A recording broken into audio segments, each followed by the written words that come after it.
Good morning, everybody. That's a nice groove to start a cold Thursday morning here in Victoria, Australia. Welcome to the Camera Life podcast. It's the 12th of June, and this is episode 87.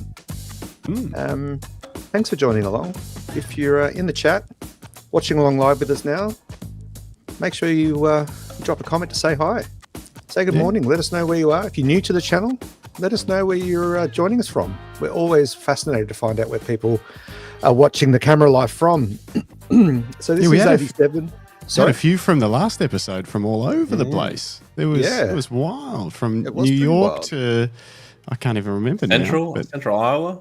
Oh yeah, that was Iowa in the States, but there was some overseas people as well. I think Germany. Anyway, it was cool. Yeah. So where are you from? So say good morning, say good day. Let us know where you're from. Let us know what time it is where you are, because we're always keen to understand what time people are actually watching our show. We are obviously we're joined today by Justin and Jim. Good morning, lads.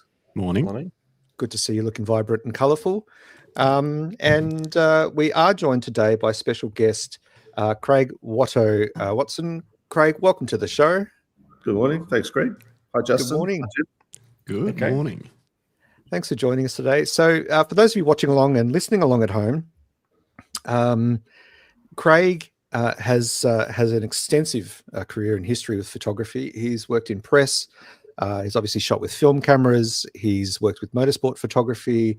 He's been involved in the Olympics. He's run a gallery. He runs a darkroom. He has done it all, and we're going to unpack Craig's story, his journey, his inspirations, and see what he's up to these days. But welcome, Craig. Thanks, Greg. That was a pretty good summary of Craig's history. We were going to get Craig to give us a rundown, but that seems like a pretty good overview. Yeah, I'm just reading my notes. Is there anything you missed? Yeah, tell us about yourself. Who are you? What do you do? You've covered it all. Press photographer for 20 plus years, specializing in motorsport, car magazines, that sort of thing. Did a lot of event photography. Worked for Sovereign Hill for 4 years doing their events. Various magazines. I think I've been published in 40 magazines in Australia, UK and US. Mostly UK, actually. I was sole Australian contributor to 6 magazines in the UK for about 10 years. And then, had my own motoring magazine for 12 years, producing most of the content for that myself, but I also had some stringers and some writers and photographers working for me. And then bottom fell out of the market in 2016. We battled on for another year, closed in 2017. And then I looked at what else to do, and I wanted to get back into sort of my history, my photography, where it all started. So I opened up Focal Point Darkroom and Gallery in North Geelong in 2019, February 2019. Just in time, we had one good year, and then COVID hit.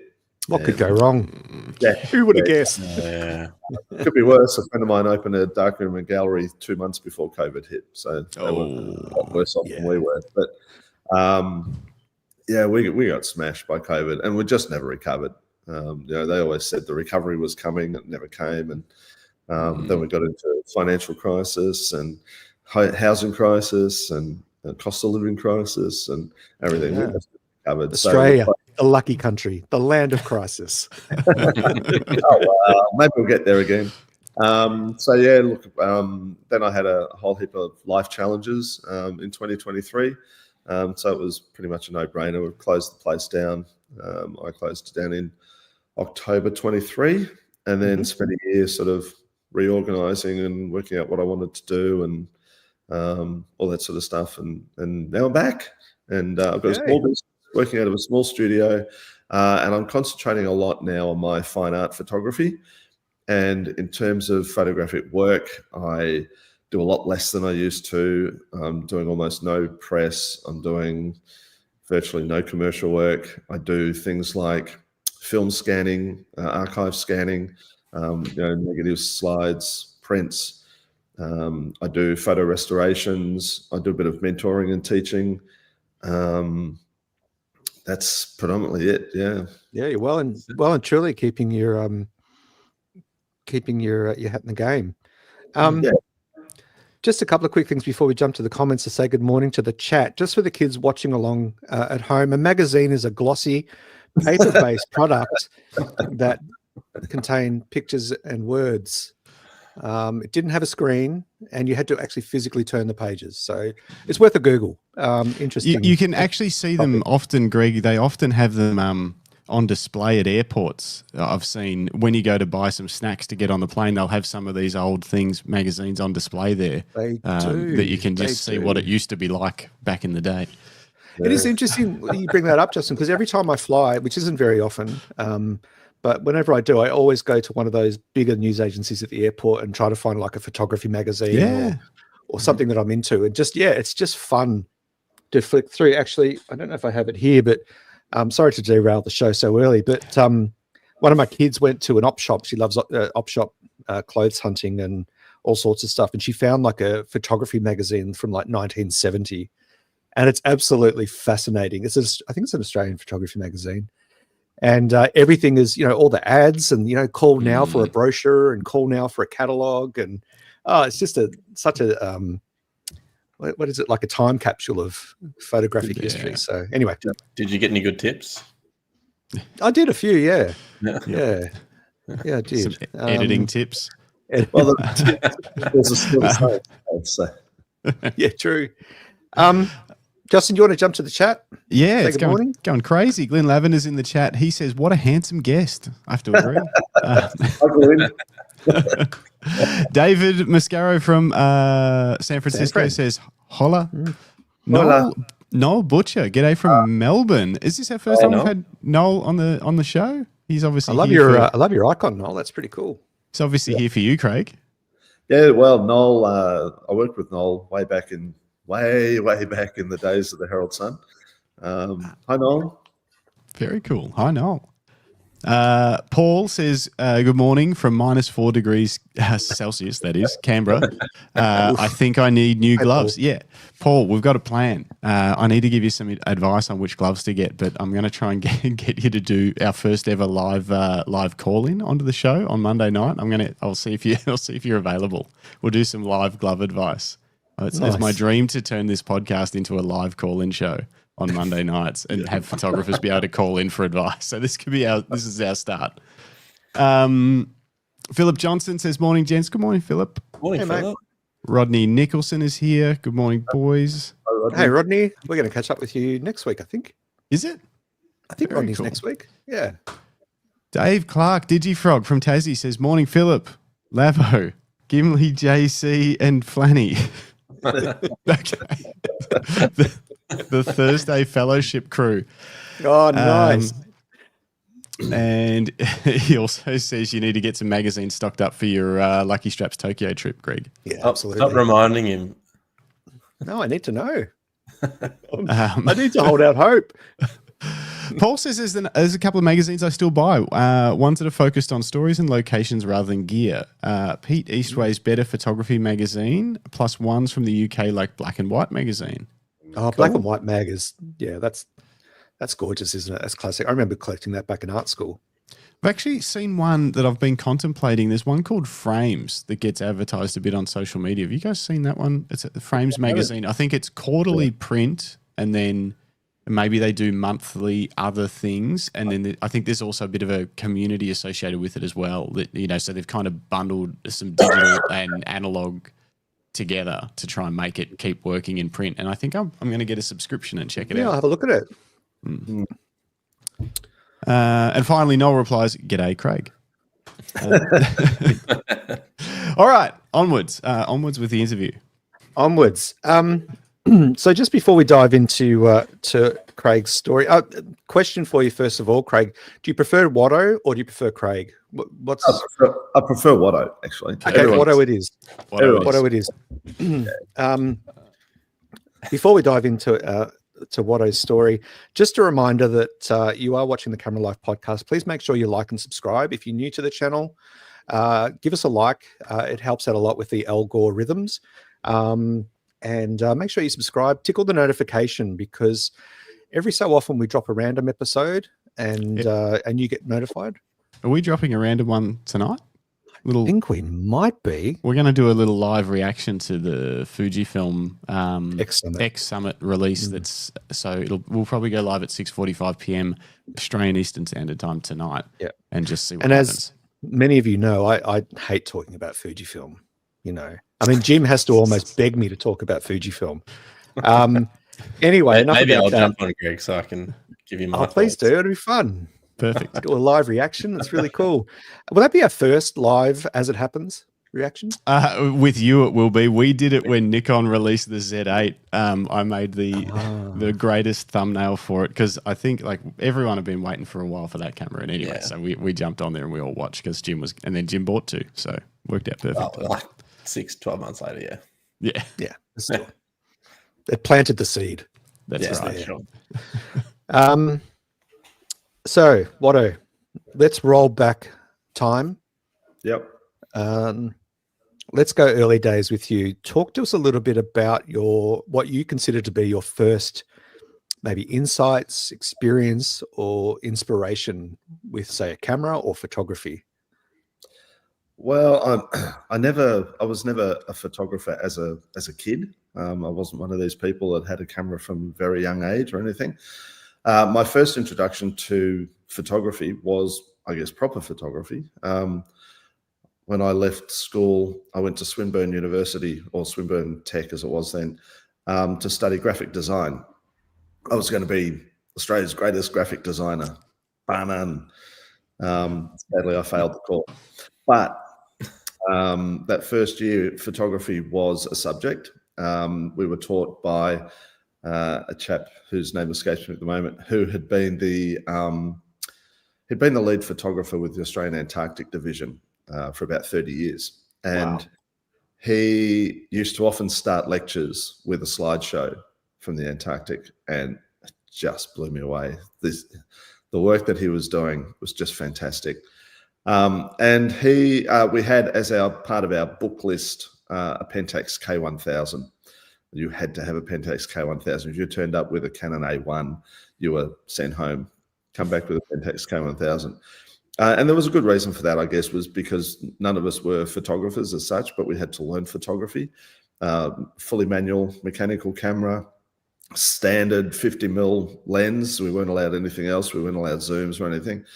And our very first assignment was to go and photograph an event somewhere just with that camera and one lens.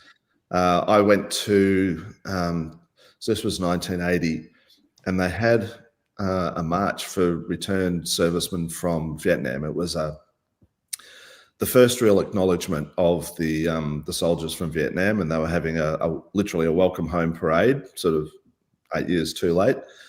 And so I went along to that and shot it photojournalist style sort of thing, everything I could with this standard 50mm lens, getting as close as I could, photographing people meeting each other. They hadn't seen each other for years, and lots of smiles, lots of tears, that sort of stuff. I went, wow, this is really cool. My photos weren't great, but when I looked at them, I went, wow, this is really cool. I'd love to do this. But various things happened. I said I failed the first year of that graphic design course. So I was looking for what else to do. I ended up working at Ted's Camera Store, and I worked there for 4 or 5 years, maybe longer, 6 years.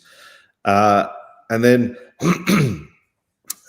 from that, I used to obviously borrow cameras from work and go and photograph whatever I could, whether it was landscapes or portraits or whatever.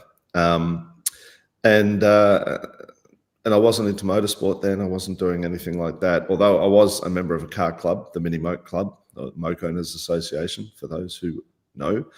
And they had a bit of motorsport, and I used to photograph whatever I could to do with the Mokes. And then 86, I started working for a company called Pix Industrial, which was in South Melbourne. They weren't around a long time, but while I was working there, I met a lot of professional photographers, because that was our clientele, professional and government photographers. And it made me realize a lot of these guys who were really good photographers, like real crackerjack photographers, a lot of them knew nothing about the technicalities involved. Sometimes they were shooting on a wing and a prayer. Thank God for Polaroid. You'd take a shot and look at the Polaroid and decide whether it was needed any changes, that sort of thing. And I thought, God, some of these guys, I mean, some of them were really good and knew their stuff, but some of them were good photographers, but just didn't know the technique. And I thought, God, anybody can be a photographer, really. So I thought, if I want to become a photographer, I need to learn about it. So I actually signed up and started a course at RMIT. I got in partly on the basis of my folio, partly on the fact that I was a mature age student, so that was good. And so I started studying at RMIT, and I was only there 3 years. It was a part-time course. I was only there 3 years, and I learnt a lot to do with the technical stuff, the physics of photography, physics of lenses and cameras, the chemistry involved, particularly with darkroom work. And I loved being in the darkroom. I spent every minute I could in the darkroom. It was awesome. And then... Can I just jump in for a sec, Craig? I just want to roll back to a point you made earlier, and I just want to get the feel from the room and also from the chat. You talked about how a lot of photographers don't actually understand the technical aspects of their gear or even their craft. Do you think that that's still, anyone can answer this, do you think guys think that that's still an issue where people are just picking up or buying a camera or using a camera on a little bit of blind faith that it'll just do what it's supposed to do without understanding it? It's more now because of digital, because you can see your results straight away. And even more now that it's mirrorless, because you can see it in the viewfinder before you even take the image. Learning curve. And it certainly doesn't mean it's probably how do they call it, like the ends are probably more extreme. There's probably people as well that are so much more technically proficient and possibly faster now because it's so quick to learn. You can dive in deep fast, whereas in the days of film it took a lot longer, a lot more dedication to learn those, even the basics. But whereas now it's like you can rapidly accelerate into technical proficiency, or you can just let the camera do all the work and not even worry about it. Because I remember when I studied film photography in art school, it was like a year 13 equivalent after I finished VCE or HSC back then. We had to understand everything about how the camera worked. The whole, we started with pinholes, and then I think I had a Canon. I didn't have it. We borrowed it from the school, but I think it was a Canon A1 with a 50mm, like you talked about with the Pentax, Watto, sorry. We weren't really allowed to even load a film until we understood how the camera worked and how the whole end-to-end process. And I wonder whether today there's a gap, and I'd be curious to know whether education places today that do degrees or certificates in photography, how deep they go into the technical understanding of why a camera does what it does. Curious to know that. If anyone knows or has done a course recently, let us know. You could have asked Lucinda that last week.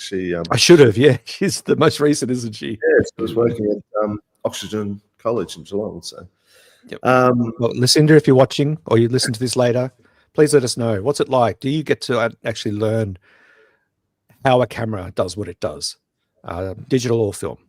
Thank you. And also the history of photography. Do they teach that? The great photographers of the past, Ansel Adams, Cash, and like that. Yeah. Was that in your course, Jim? A lot of photography history? Yeah, and we did pinholes, and we started on film and everything like that in the darkroom. But it's that course isn't there anymore, I don't think. And I wonder if there's many that still teach darkroom. Well, it's having access to that, like having a darkroom is also. Yeah, if only we knew someone with a darkroom. Hey, Watto. My new darkroom is tiny. It's tiny. Yeah. My darkroom I had at North Geelong was huge. It was a monster, way bigger than it should have been. But the whole point of having it was I wanted to get school groups in. That just proved virtually impossible. The first school group I had in was about 3 months before I closed the place. So it was just really difficult. And partly because, as I found out, schools either had a darkroom and so didn't need the facilities, even if it was a small darkroom where they could only take 4 or 5 kids at a time, or they just didn't have an interest in it. So there was no halfway. There was no, yes, we've got an interest in it, we'd like to come and use your darkroom. It was either, the Geelong College, for example, has got a magnificent darkroom, 20 enlargers, and they can have an entire school group in there at one time. Wow. Whereas other schools, progressively closed their darkrooms down. I actually bought a lot of equipment from schools that had closed their darkrooms and got rid of all their equipment. So there just didn't seem to be that halfway point. My darkroom now is tiny. It's only got, it's got 2 enlargers, 2 5.4 enlargers in it. And I can teach one-on-one. That's all there's room for. Yep. There's no room for groups, even small groups in there. So yes, you can all come and learn one at a time. One at a time. Waiting at the front. Glenn Lavender, he must have studied slightly earlier than you, Watto. He says we had to chisel our images onto slate before we were allowed to try film. We had it tough in those days. Oh, you did. Absolutely. And then Paul responded to that with, they gave you a chisel? Yeah. Yeah. I remember when I was like, yeah. Back in my day. Speaking of you being a lad, before we move into, post-education, where you went from there, growing up, were there artistic influences around you? Obviously you've got a good eye, you've got a photographer's eye, and I know that takes time to develop, but I think most photographers when you strip back all of the learning and education, they still have a good eye for art. Yeah, for sure. What were your influences like growing up? Honestly, there wasn't a lot. I mean, I always liked art galleries and that sort of thing. The only family member who was involved in art was my uncle. He was a painter, a very successful painter. And he also taught graphic design in Ballarat.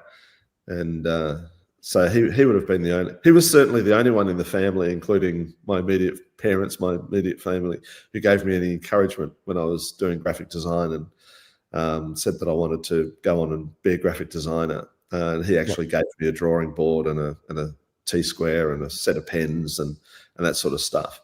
But there was no photograph. Well, again, I backtrack there. My father, when he was young, did quite a bit of photography and darkroom work back in the 30s, and he had a homemade enlarger with a large format camera lens that was attached on some weird plate, and it worked for him, and he shot it. And actually, it's funny because in amongst all my odds and sods I got out for today, I've got this camera.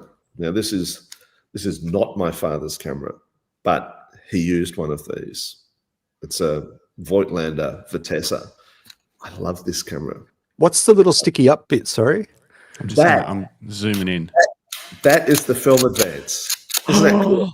That's cool. Whoa! God, I've never seen anything like that. And that's the focus.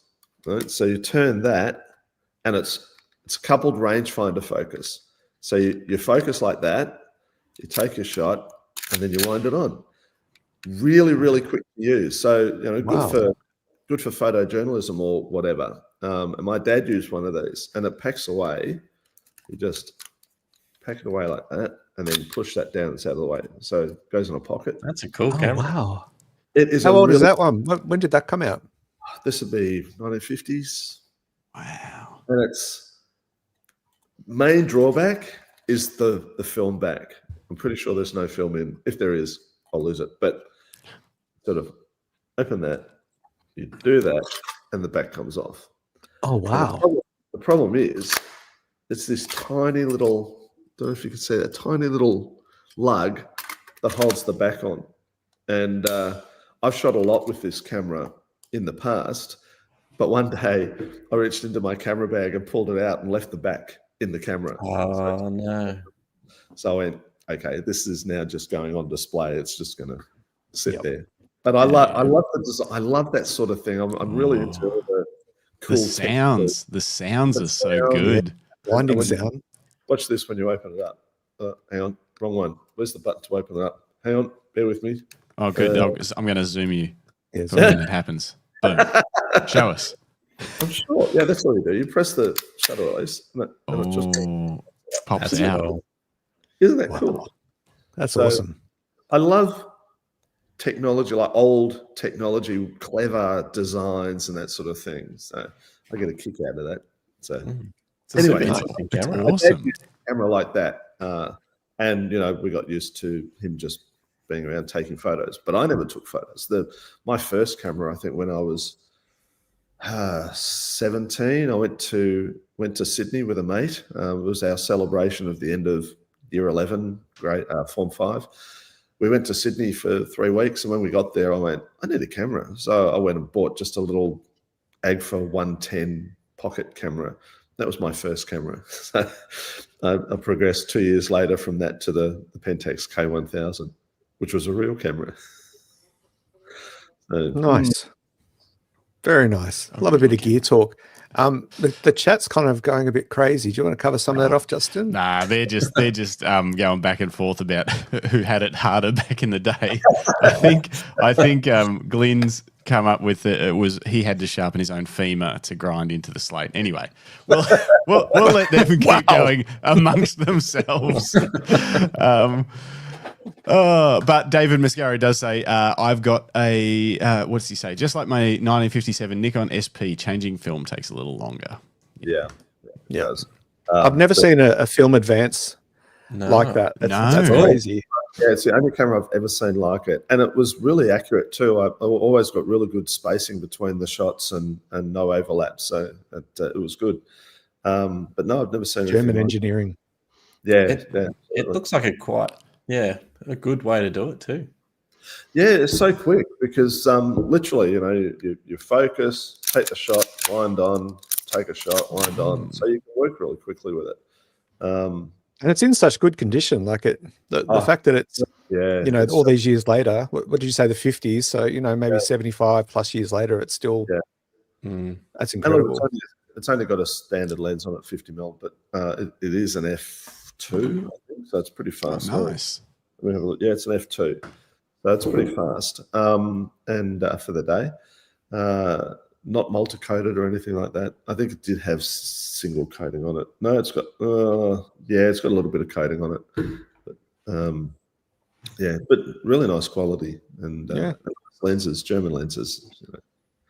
Can never beat them. So, well, you can, but let's not go into that. Now everyone's going to oh my God, the best lenses. Yeah. Oh, Nikon's much better. Oh, but ultra sharper. So here's a question. Let's just do it. Here's a question for the chat. Rip off the Band-Aid. Which is better, Japanese or German lenses?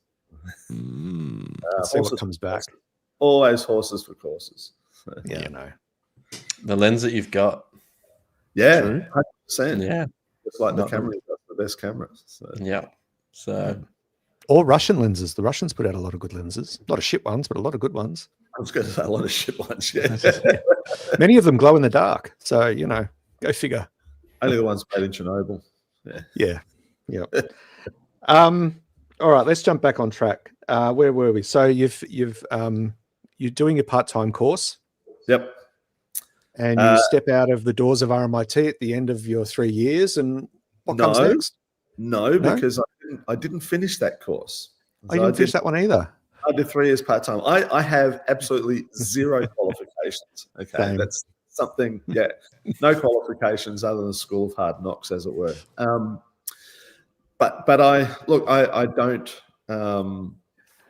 have anything against the course that I did. It was a great course, and I learned a lot. And the technical side of things, back in the day of shooting film, it was really helpful to know how light worked and how film worked and how chemicals worked and all that sort of stuff. So that was really good. But then one of my fellow students, Ellen Smith, who is still working in the industry, still working as a press photographer.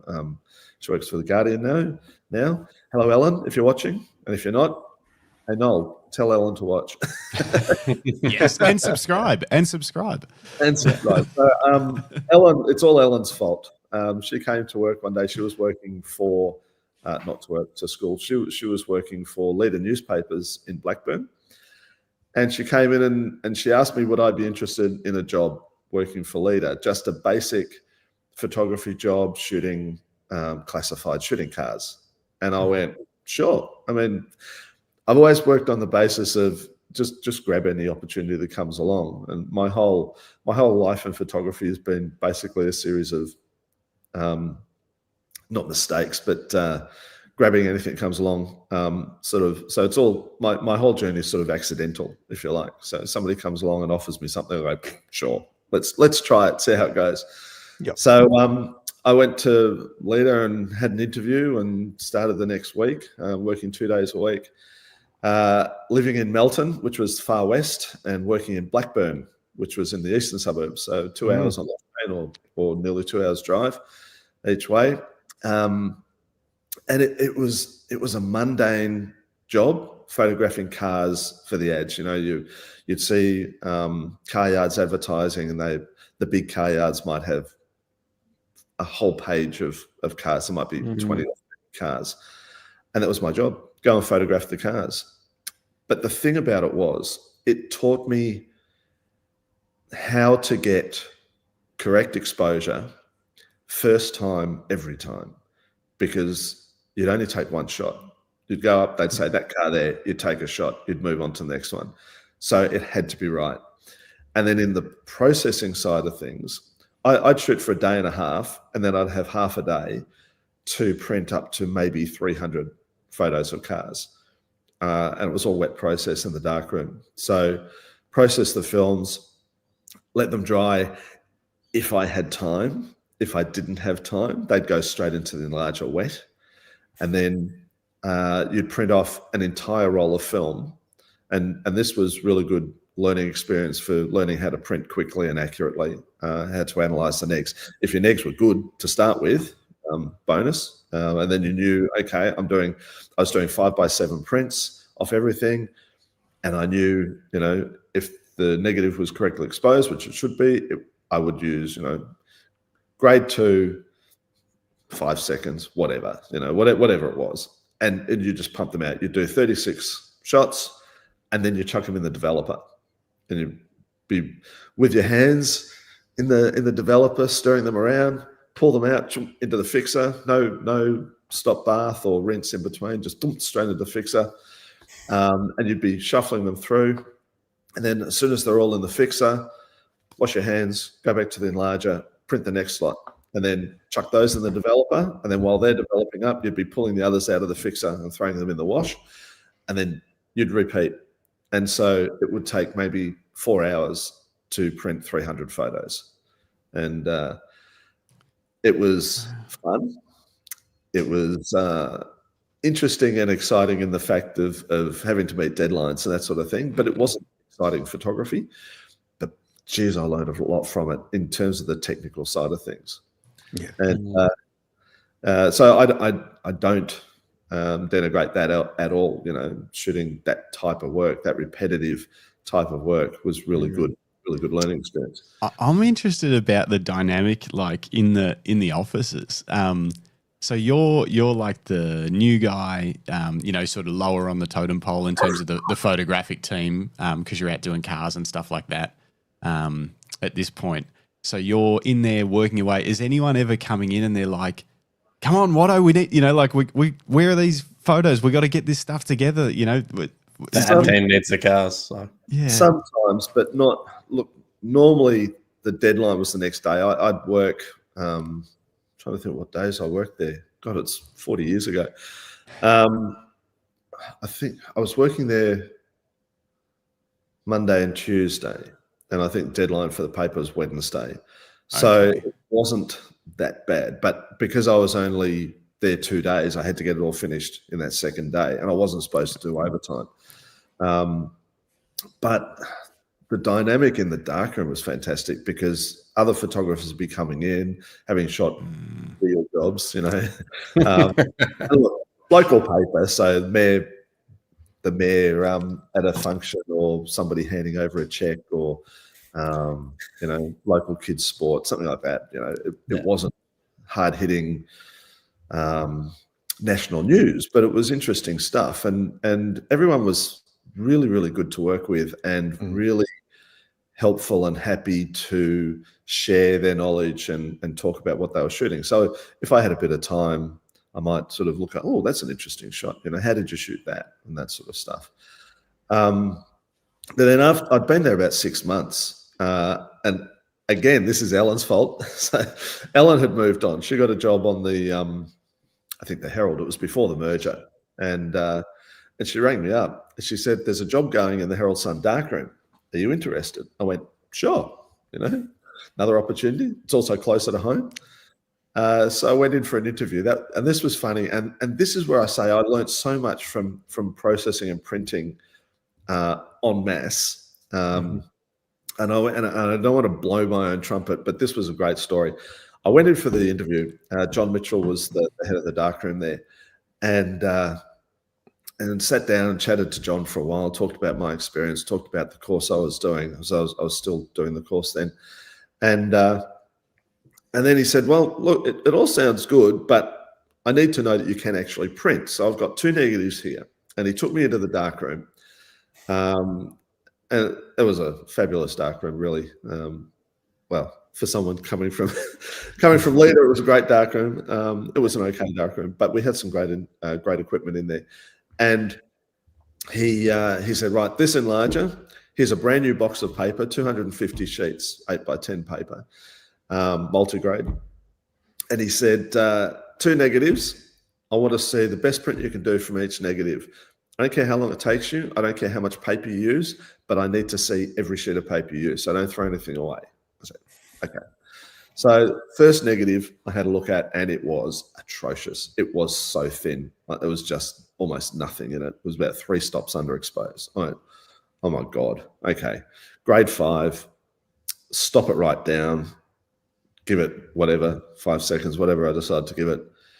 Chucked it through the machine. We had an automatic processing machine for the prints. Came out the other side and I went, oh, well, I don't know how I can improve on that. Oh, well, that'll do. So put that to one side. And then the second negative was a perfect negative, beautifully exposed, nice tonal range, all that sort of stuff. So just chucked that through. Grade 2, gave it whatever time, put it through, a little bit light, whatever.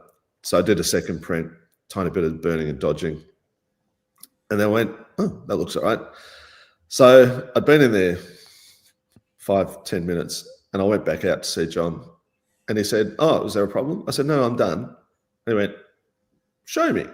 So I gave him these 3 pieces of paper, and he looked at one and went, okay, where's your wastage? I said, no, there's no wastage. That's it. And I said, but I got to be honest, I fluked the first one. And he went, well, I have never seen that negative printed that well. When do you want to start? Oh, wow. That's awesome. Cool. So What a wonderful endorsement. I started the next week as a Nice. darkroom technician at the Herald Sun. And I was there nearly 2 years. And I loved that job because I love being in the darkroom. I love printing. Once a week on a Friday, we'd have to print photo sales stuff. So, you could buy any photo out of the paper. Mm-hmm. And most of the guys in the darkroom hated doing photo sales. And I loved it because you could print big. People would order a 20 by 24 off something. It was awesome doing these big prints. Yeah. It was all on resin coated. It was all, tuning it through and putting it through the machine for processing, that sort of stuff. But I loved doing it. And I remember that the one photo we probably sold more of than anything else was Wayne Gardner on his motorbike with the Australian flag after he'd won the Australian Grand Prix, going around Ireland. We sold hundreds of that photo. I bet. And I got so used to printing it. I would churn out poster size prints of that, just one after the other. And it was really cool. I loved it. But other things, you'd have photographers would come in and they might have had a problem. There was one photographer who shall remain nameless, who was, again, a really, really good photographer with almost no technical knowledge. And the number of times he would stuff up his film and he'd come in, Watto, quick, I've got to process this film. I say, okay, what ISO did you shoot it at? I don't know. Well, I need to know that at least. I said, what's your camera set on now? No, I've put other films in. I've changed the ISO setting. So, you do a quick test, and you dunk 6 inches of the film into the wet process and get it out and go, oh, okay, I think he's rated this at 1600 or something. So then you process the rest of the film. And that was fun too. So we had an automatic film processing machine, black and white films. We were shooting all black and white then. If we shot any color, it was color slide. And I say they, it was color slide, and that'd be processed out by a third party. But in-house was all black and white. And thankfully, we didn't have to mix up chemistry. That was the job of the cadets. So we had a few cadets who really enjoyed mixing chemistry every now and then. But again, the photographers going, and this was really good, important news stuff, national news kind of coming in, and you'd see stuff before anybody else in the world would see it, and talk to the photographers, and if they had time, it was always rush. Some people and sorry. So the news never stops. Yeah, exactly. There's always another job waiting or about to happen. Or hey, Jim, question for you, because you were a photojournalist as well in the early days of your career. Were photo sales a thing from your local rag? Yeah. So we didn't really have anything to do with it, but the front desk dealt with it, and it was all digital. But they would sell prints. They'd sell canvases. They could kind of organize anything you wanted. They'd even sell canvas of the full page of the paper, like with the text as well. So, oh wow! So if it was something like a significant day or maybe someone's birthday, you'd get it. And did you ever get feedback as a photographer that your print was being sold? Like, did you ever get numbers at the end of the month, or no, it just happened? No, nothing like that. No kickbacks, nothing. No, just No, you couldn't use code Jim when you bought the if you know, you know. It's so interesting. It's did the photographers ever enjoy, did they ever want to see their prints? If someone bought a big one, and this photographer's probably had stuff on the front page and things of the paper a lot. They're a professional photographer for the Herald Sun, but the front page of the paper doesn't look amazing. Did they ever get excited to see, if someone's bought a big print of one of the images they took, did they want to see it before it went out? Sometimes, yeah. And often we would do prints for them, or they would do their own prints. Because most of the time, most of the photographers would print their own stuff. It was more a case of if they were in a hurry, or some other news had dropped and they had to rush out or something like that, they'd leave you with their film. But most of the time, they'd process and print their own film.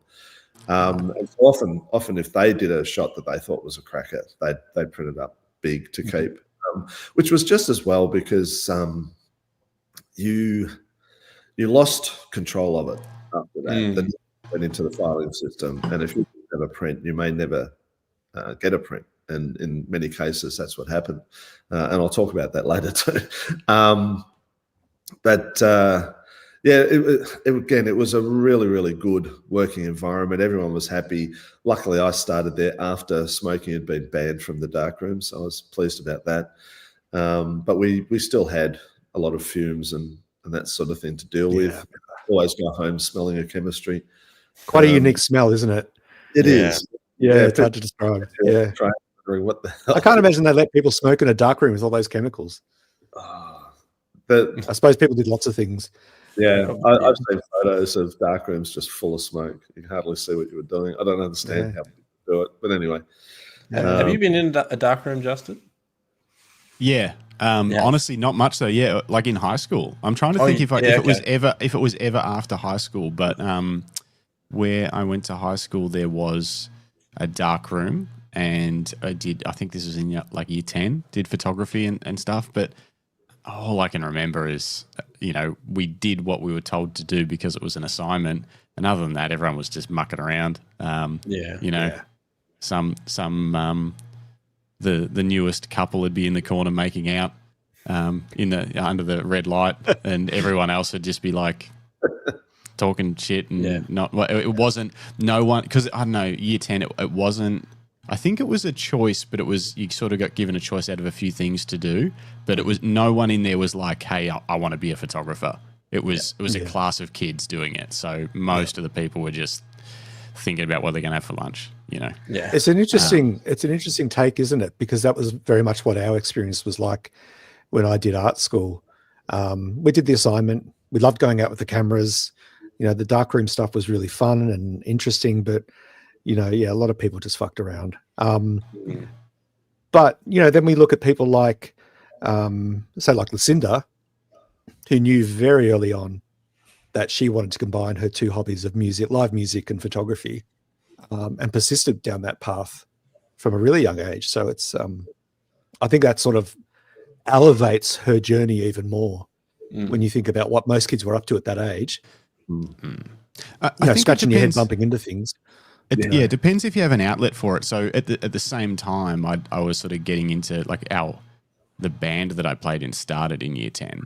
And then so through year 10, 11 and 12, I was studying audio engineering at TAFE as like a program they had where we were sort of going out of high school and going to the TAFE and doing a TAFE course during high school hours as one of our subjects. And like we didn't take it super seriously because we were still just dumb teenage boys. But because there was something, I needed that information for the things we wanted to do on the weekend. So I was taking it a lot more seriously than just some random school subject. Like I wanted to learn because then I could go and make my band sound better on the weekends. And I think it's, I didn't have that with photography. I didn't start photography really till I was 30.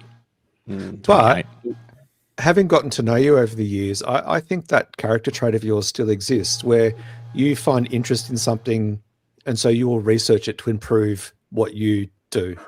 That's still very much a part of your character. I see that a lot. Yes. Yes. I may research things a little too much.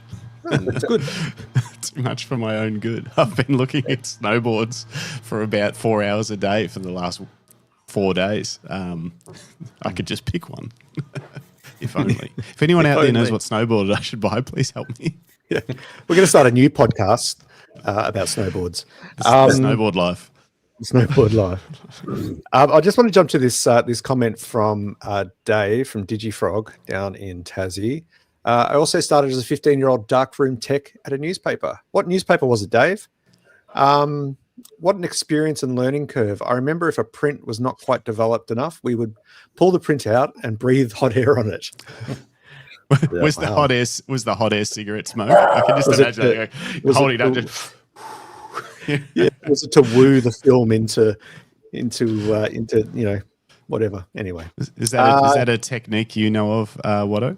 Yeah, absolutely. Sometimes you would, particularly when wet processing, you can't do it when you've got a machine processing your print because it comes out dry. But when wet processing, you put in the developer and it's nearly right, but not quite right. And maybe if I burnt this area in here, so you'd rub it vigorously to warm it up and make that little bit develop up a bit quicker, or you'd breathe on it just to warm it up to make that bit develop up so that you didn't have to do another print.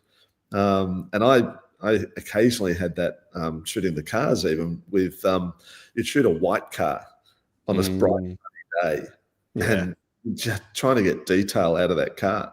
And sometimes you'd find, I've almost got it. And you just huff on the print just a little bit where the car was, or rub it vigorously and bring up a little bit of almost fake detail and go, that'll do into the fixer. So it's definitely a technique. It's more common with fiber-based paper than it is with resin-coated, because fiber-based has a lot more. I guess you got more time involved in the whole process, and whereas resin-coated, sort of 2 minutes, it's completely developed up. So, but yeah, you can do it. Nice. It's interesting how doing such like a mundane process of the shooting cars, developing those cars and doing such big batches kind of set you up for a career of being quite proficient at something that maybe started out as not so interesting, but then got super interesting. And look, I love doing it. I love doing the cars because I knew I was learning, and I knew it wasn't going to be long term. As it turned out, it was only 6 months, but it was a fabulous learning curve, and you also learn an awful lot about the used car industry. Not to trust, which is most of them, but I shouldn't say that. Hey, I sold used cars once. Well, I never bought one from you, did I? No, but it's a funny industry, that is for sure. There's characters in it.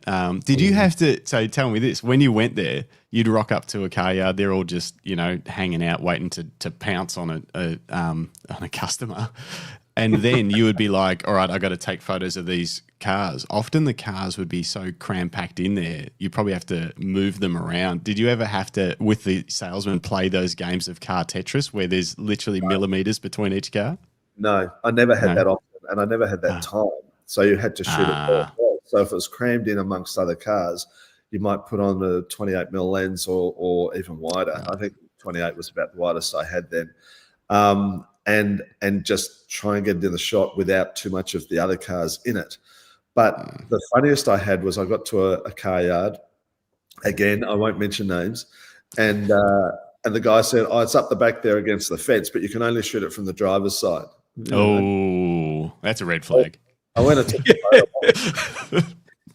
I took my photo of it, and then I went around the other side just to have a look, and it was all brown rust. It had been on fire, and the whole side of the car was burnt.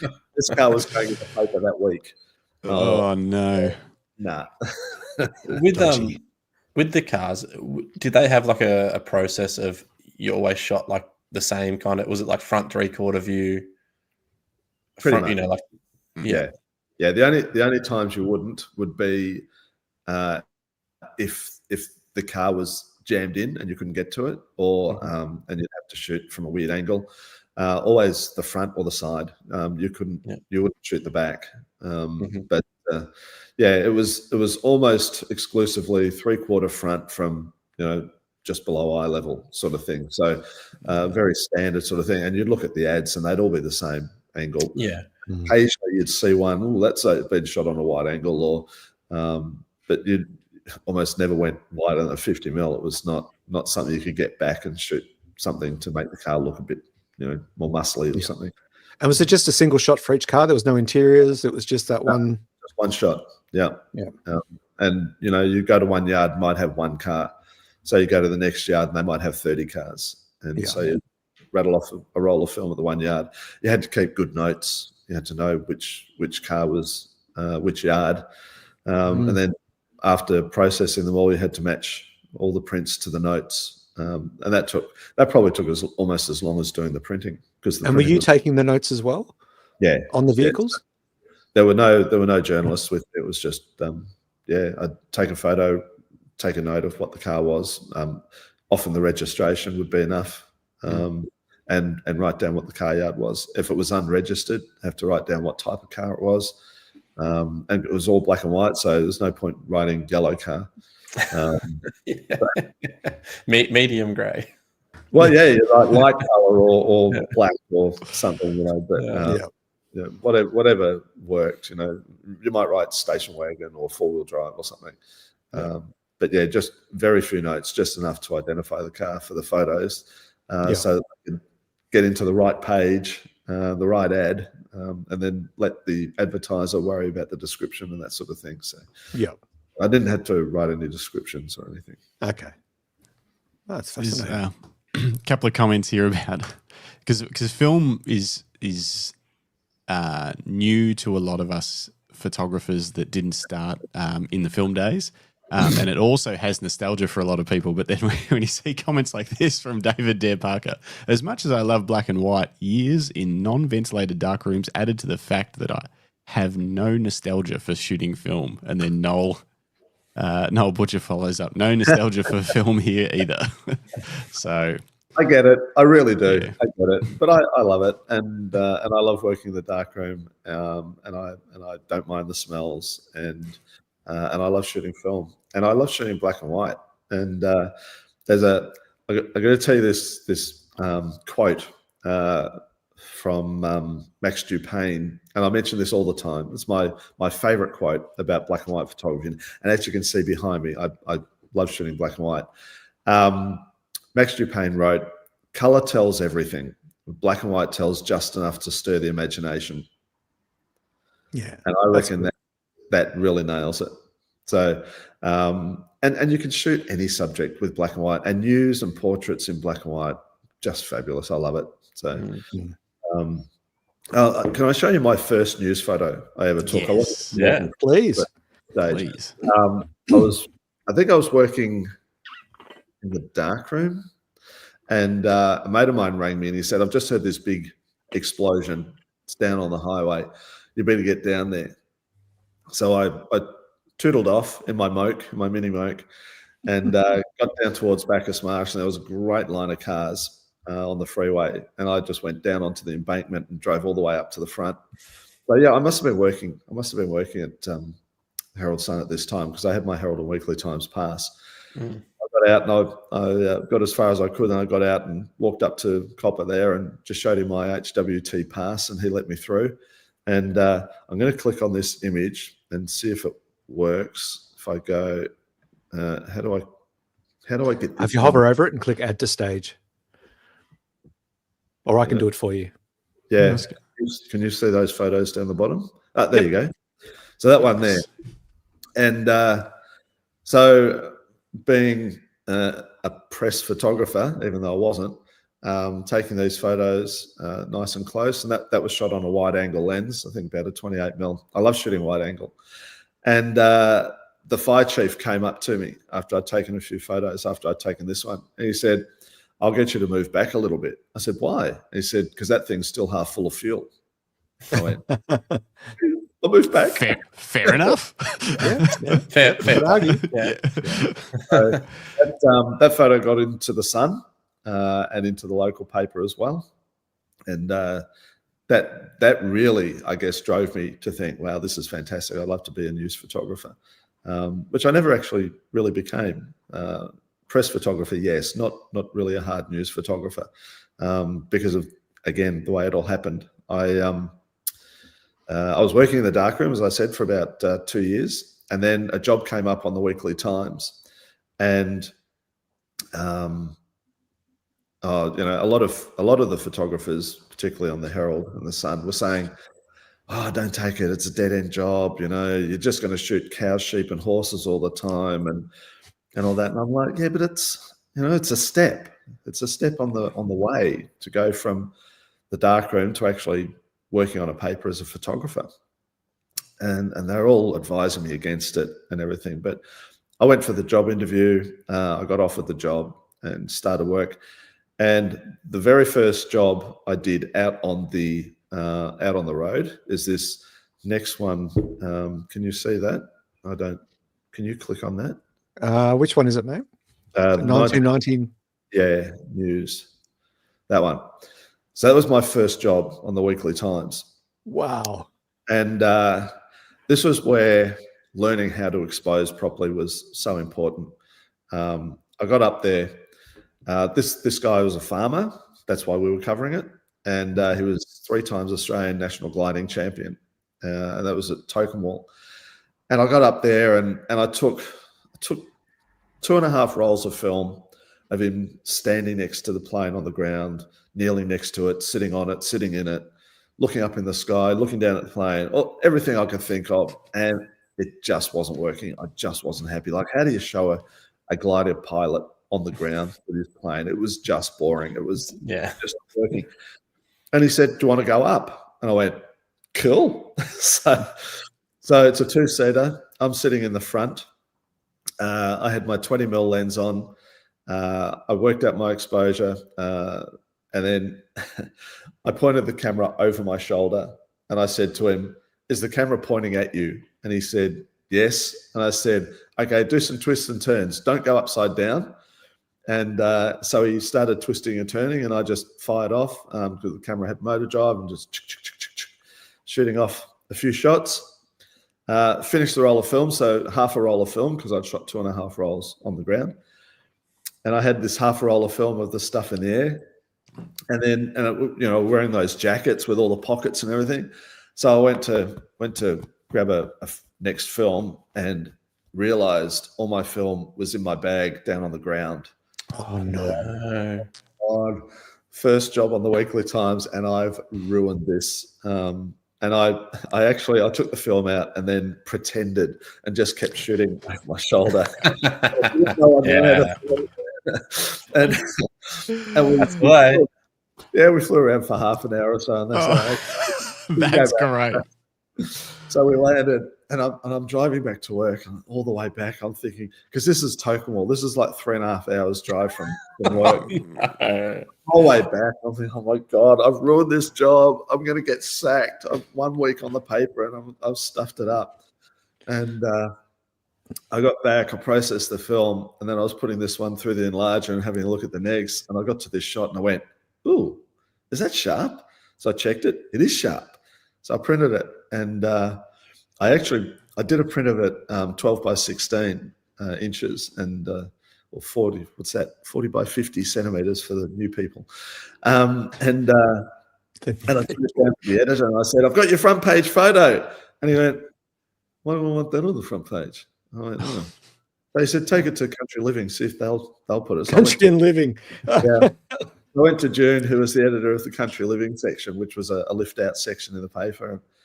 I said, "Hey, June, do you want to run this in Country Living?" She went, "Oh, my God, that's my front page photo." So it ran front page, front page of the Country Living section, but they ran it as a horizontal instead of a vertical, and they cropped it back to almost square. So you lost most of the town down the bottom. Yeah. But that shot, as you see it there, is uncropped. That's full frame, and that plane wing is corner to corner in the shot. It was just a fluke, a remarkable shot, but it was focused and it was correctly exposed, and I was so happy with it. Yeah. But when I was printing it, this is the funny thing. When I was printing it, one of the photographers, and I don't even know who it was, might have even been Noel. No, it wasn't. It wasn't Noel, I'm sure. Maybe it was. Anyway, one of the photographers came up to me, leaned over my shoulder, and, excuse the French, said, "That's not a fucking cow." After saying to me, "Don't ever take this job because it's just going to be cows, sheep, and horses," and he saw that shot and he said, "I've been working on the Herald Sun for 3 years or something. I've never been in a glider." Yeah. So it was a bit dark for that. For context, for those listening that aren't familiar with our glorious newspapers that we have here in Victoria, how would you describe the difference between the Herald Sun and the Weekly Times to those listening around the world, and why would it potentially be, a bit of a strange move for a photographer to move from the Herald Sun to the Weekly Times? Well, first of all, it wasn't that strange because I was a darkroom tech, moving to being a photographer on the Weekly Times. So it wasn't like I moved from the big national daily to a weekly country paper. But the differences, and at the time when I started, the Herald and the Sun were separate, and there was a very different photographic style between the Herald and the Sun. The Herald was, I guess, a lot more like the Age. It was more about mood and a lot of wide angle shots and a lot of environmental portraiture and that sort of thing. And obviously hard news and everything too. The Herald Sun was much more light, tight and bright. And so, tight headshots for portraits and that sort of thing.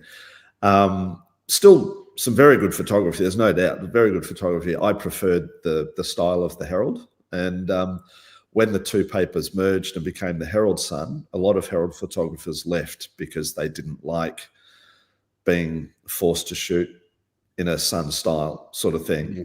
I don't know if Noel will back me up on that, but that's what I felt. And the Weekly Times was much more the Sun style of thing, more light, tight and bright. My photography was more Herald or Age, sort of going for wide angles, moody, environmental portraiture, that sort of thing. And I was influenced a lot by the Herald and by the Age. But in terms of the audience, the Weekly Times was a country newspaper. It was the farmers. It's called the Bible of the Bush. It was the farmers' newspaper. It was almost like a religion, reading the Weekly Times, and so all the jobs we did were farm related. Even if we did politics, we did sport, we did news, we did a lot of sheep, cattle, and horses. We did every sheep show, every cattle show, the Royal Show was our biggest event of the year. You'd spend every day out shooting at the Royal Show. But it always had to have a country angle to it. So there were still opportunities. And because of that variety of work, we did gardening, cooking, everything. Because of that variety of work, you got to shoot everything. You weren't a news photographer or a police rounds photographer or a portrait photographer. You got to shoot everything. And I know on the dailies they shot everything too, but I think we had a broader spectrum, but we didn't have a lot of hard news stuff, certainly. Occasionally there'd be a protest. I got a great series of photos at a Meatworks protest one time. So you got your occasions like that, but and sport. I'll show you one of my favorite. If you click on the next one along, the 1992 news shot. That was my favorite sport shots. And so we shot everything, and I loved it. I won't say I loved the politics in the office at the time. I shouldn't speak too loudly about that, but I didn't get on well with the editor. And I guess partly, I've got to blame myself. Part of it was because of the style of shooting I was doing. I didn't like shooting the light, tight, and bright stuff, and I often would shoot against a brief instead of for a brief. So a classic example of that, while I'm talking, I'll see if I can find the photo. Actually, no, I don't have it in this file. Oh, yes, I do. This one here. So if I go present, bear with me, image file, and it will be. I feel like Watto, newsrooms and politics will be going until the end of time. At every paper, you reckon, Jim? It is what it is. Yeah. I think that politics and newsrooms there's lots of chiefs, lots of opinions, and everyone's got their own agenda or bias, I guess. The whole world for press photography has changed so much. There's a lot less of the hard news because, they used to listen to the police scanners and a job had come up and you'd jump in your car and race out and cover it before anybody else could. Now, before you even know about it, it's up on social media because everyone's got a phone, everyone's got a camera. So I think the world of the press photographer is very different. They're more inclined to do the stuff that the general public can't do. A lot of the sports stuff, obviously, being on the outside of the fence and that sort of thing, inside the fence, the other side of the fence,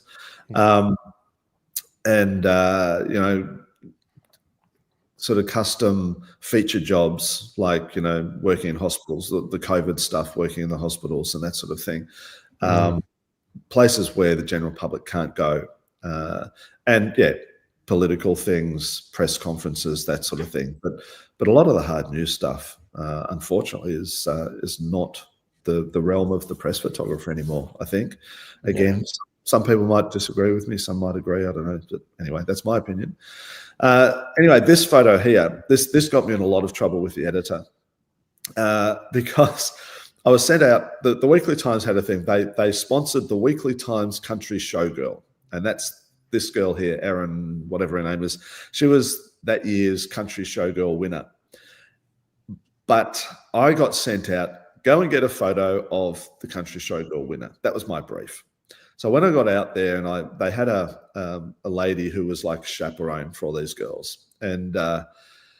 And she said, right, I've teed it up with the champion dairy cow.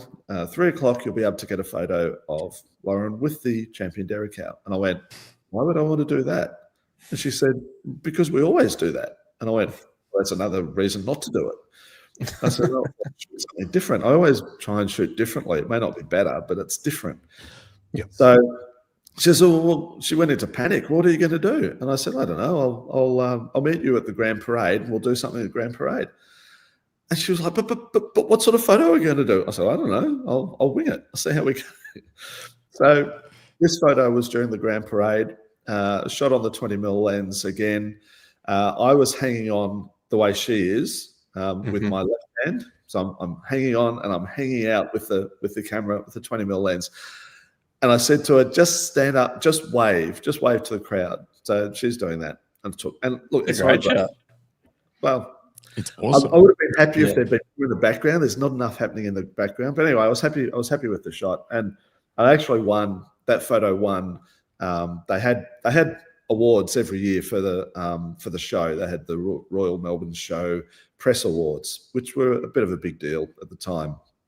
And that show won Best Unpublished Photo because my editor refused to publish it because I hadn't stuck to the brief and I hadn't photographed her with the champion dairy cow. Mm-hmm. So one of the other photographers, I think it was Mark Griffin, got sent out the next day to get the photo that I hadn't got, which was just a headshot of her with the cow, the champion dairy cow, which they ran on the front page. That was their front page every year, and my photo didn't get a run. So then I stuck it in the show awards, and I won Best Unpublished Photos. It's quite unusual, isn't it, for awards to have like for news awards to have unpublished, like normally they have to be published images. Is that correct? It depends on the award. Sometimes yes, sometimes no. And the show awards did have a specific section for unpublished, and they got a lot of entries in that. Mm-hmm. And I think too, even things like the Walkleys and that sort of thing, if it's part of a sequence or you've shot it as part of your work, I think it's still eligible to go in. It hasn't been published, but if it's a series of photos, you know, they might have run 1 or 2 photos. You might have a series of 5. Mm-hmm. Put them all in. So yeah, there are certainly some awards where you can put in unpublished stuff, which is just as well, because a lot of the time the editor has no idea. And the photographer will argue black and blue, this is the photo that has to go in. The editor goes, nah, I want this other one. And you go, that's not my best shot. You go, no, it doesn't matter. That's the one that's going in, fits the space or whatever. Yeah. So I had a lot of arguments with my editor. I'll show you another photo that got me in a bit of trouble. Did you have a chief photographer? Like, not on the Weekly Times. There were 3 of us, and we all worked pretty much the same way. We all did the same jobs, and this was a stumbling block for me. This was why one of the reasons I left, among many. Mm-hmm.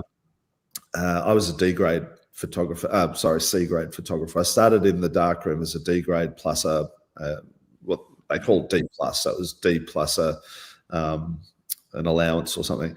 And after you'd been on the paper 2 years, you automatically could go to a C grade. So by the time I was on the Weekly Times for 6 months, I'd been at the paper effectively for 2 years. So I had to be upgraded to a C grade. And my editor refused to ever. He said he would never upgrade me again. But anyway, that was over other stuff. And he never did. So after 6 years there, I was still a C grade, and the 2 guys I was working with were both A grade or A grade plus. And we were doing the same work, the same hours, the same mileage, same number of front pages. Yeah. So yeah, that was a good reason for me to leave.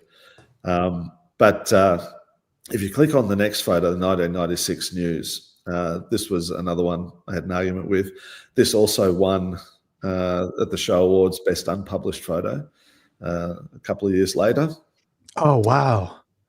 Now that's I had that in an exhibition in March this year, and a couple of people said that's not real. That's been photoshopped, and I said, "Well, looks like AI to me." Yeah, exactly. And that was they were going to do a publicity stunt for the show. They wanted to put there was about 1,000 sheep, 3 or 4 trucks load of sheep, in front of Flinders Street Station and get a photo of it. You know, the country comes to the city, and they unloaded all the sheep at the top end of Swanston Street near the library, and mustered them all down. This was fairly early in the morning. Mustered them all down towards the station. Got to Lonsdale Street, and one of the sheep turned right, and the other 999 sheep followed. Oh. I did get one photo of a lone copper trying to stop 1,000 sheep from running past, but so it took them about 2 hours to finally corral the sheep into a dead end laneway, and then it was a matter of taking them back to the trucks. They'd missed the window; they couldn't do the whole Flinders Station thing. So this was taking them back to the truck, and I love the shot because you've got all the people at the top looking down, and the signs in the window. That's across from Myers to Dymaroo or something, and signs on the window actually say Melbourne Show. You know, when the city comes, country comes to the city, something like that. So it just explains it all. And the guy on the horse in the middle of all the sheep, I thought it just worked so well. Yeah. Just after I took that photo, the stockman turned around and the sheep scattered. So I got a shot of the front of the stockman, and you can see his face, but there's almost no sheep in the photo. So it just didn't work. Anyway, I showed this to the editor, and he looked at it and he thought about it. He said, "Have you got one where you can see the stockman's face?" And I went, "No." And he said, "Well, I can't use this." So he didn't run it. And they ran another shot. I think they ran the shot of the copper trying to stop all the sheep. And so I entered this one in the show awards, the unpublished section, and I won. And the chief judge at the time was the picture editor of The Age. And so I've gone up on stage to get my little award. And he said, and, you know, this was a fairly big deal. It was a dinner, and all the media were there and at tables and everything, and my editor was there.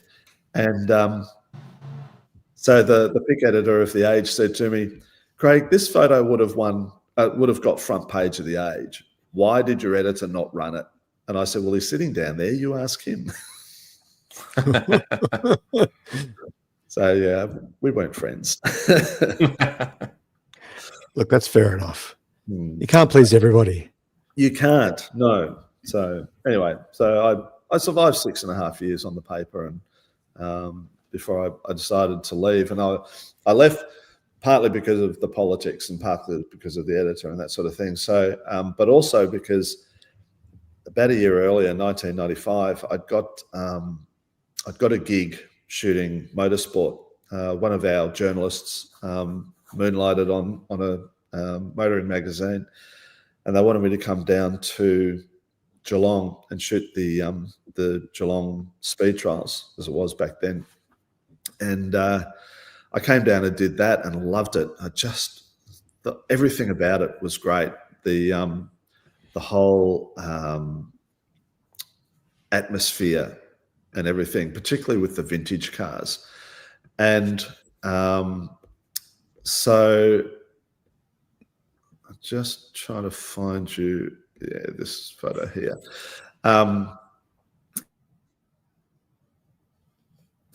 It got to the point where I was shooting every weekend.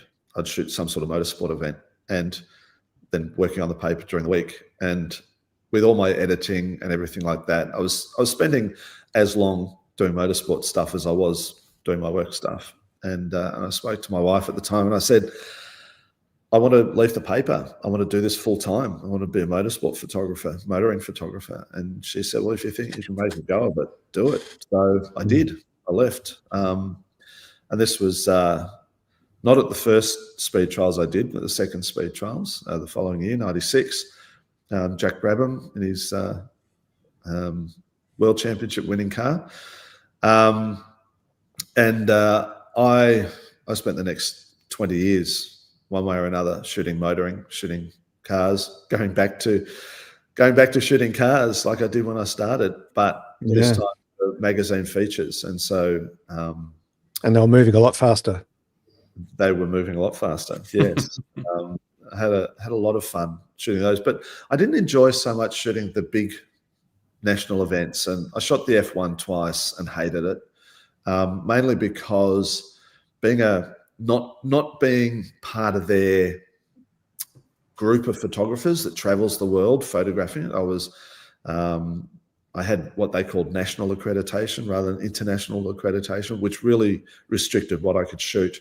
And I wasn't allowed to shoot the F1s. I was only allowed to shoot all the support events, which was the historics, the V8s, that sort of stuff, celebrity race, etc. But I enjoyed shooting that anyway. But the whole thing, if you weren't part of their international group, you were really on the outer, and you felt like it too. So I only did the F1 twice and gave it away as a bad joke. But V8s, Bathurst, I shot there, I think 8 years in a row, shooting for a Ford magazine and a Holden magazine. So it meant it didn't matter who won. I got a good story in. I'd have one would run a congratulations story and the other would run a commiseration story. But I learned very early. I think the first job I did of the speed trials, I learned from that it was worthwhile me writing as well, because otherwise you had to share the fee. So you'd go out and you'd do the job and with a journalist, and you'd get paid $450, for example, and you have to split that with the journo. And so it was always like, well, how much do I get and how much does he get? And I found that, well, if I write as well, I keep it all. So I started writing, and I look back at some of the stuff I wrote in the early days, and I think, my God, how did that ever get published? But I became quite proficient at it, and as I said earlier, by the sort of mid '90s, or late '90s, I was writing for 8 magazines in the UK, and for 6 of those, I was the sole Australian contributor, travelling all over Australia, shooting not just motorsport, but shooting classic cars.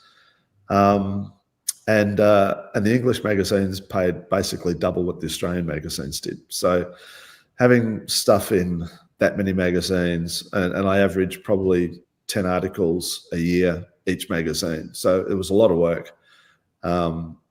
But it was a lot of money too. So that was when I was actually making money out of my photography, which was great. Mm-hmm. So a question for you, Watto. So you're shooting for other magazines. You're traveling all over Australia. You're attending a lot of events. So at what point did you think, actually, you know what, I want to do my own magazine, my own publication? How did that come about? Because not many people do that. No, and maybe I shouldn't have done it either. But when one of the magazines I was writing for and shooting for in England was called Mini Magazine, and so anything and everything to do with minis. And at the time, the BMW Mini wasn't around. It was like the classic Mini, and so I was doing a lot of work for them. There had been a Mini magazine in Australia that only lasted 5 issues.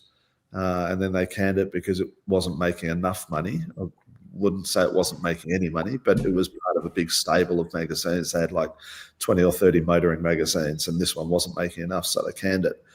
And by its 5th issue, I was writing sort of 80% of the magazine.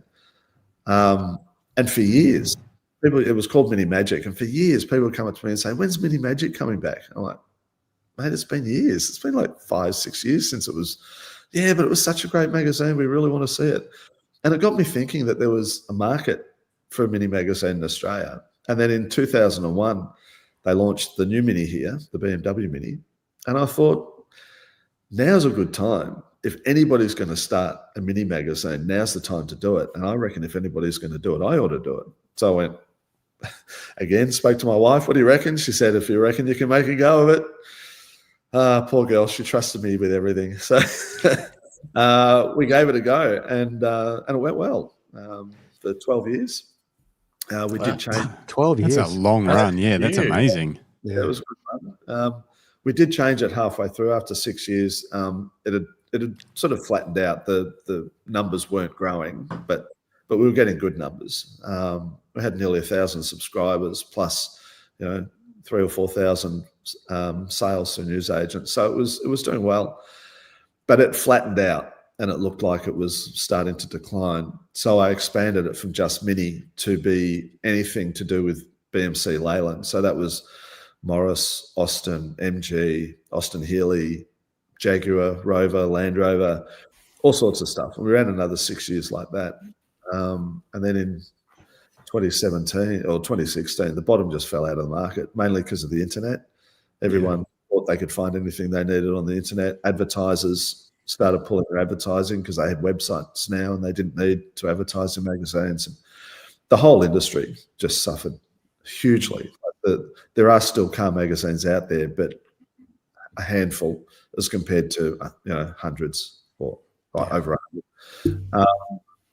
So that was when we closed the magazine down. But it was great while it ran. We didn't make a lot of money, but we made enough to survive and keep going. And the funny thing was with the Mini magazine, it was called the Mini Experience, and then when I changed the name, it was called the BMC Experience.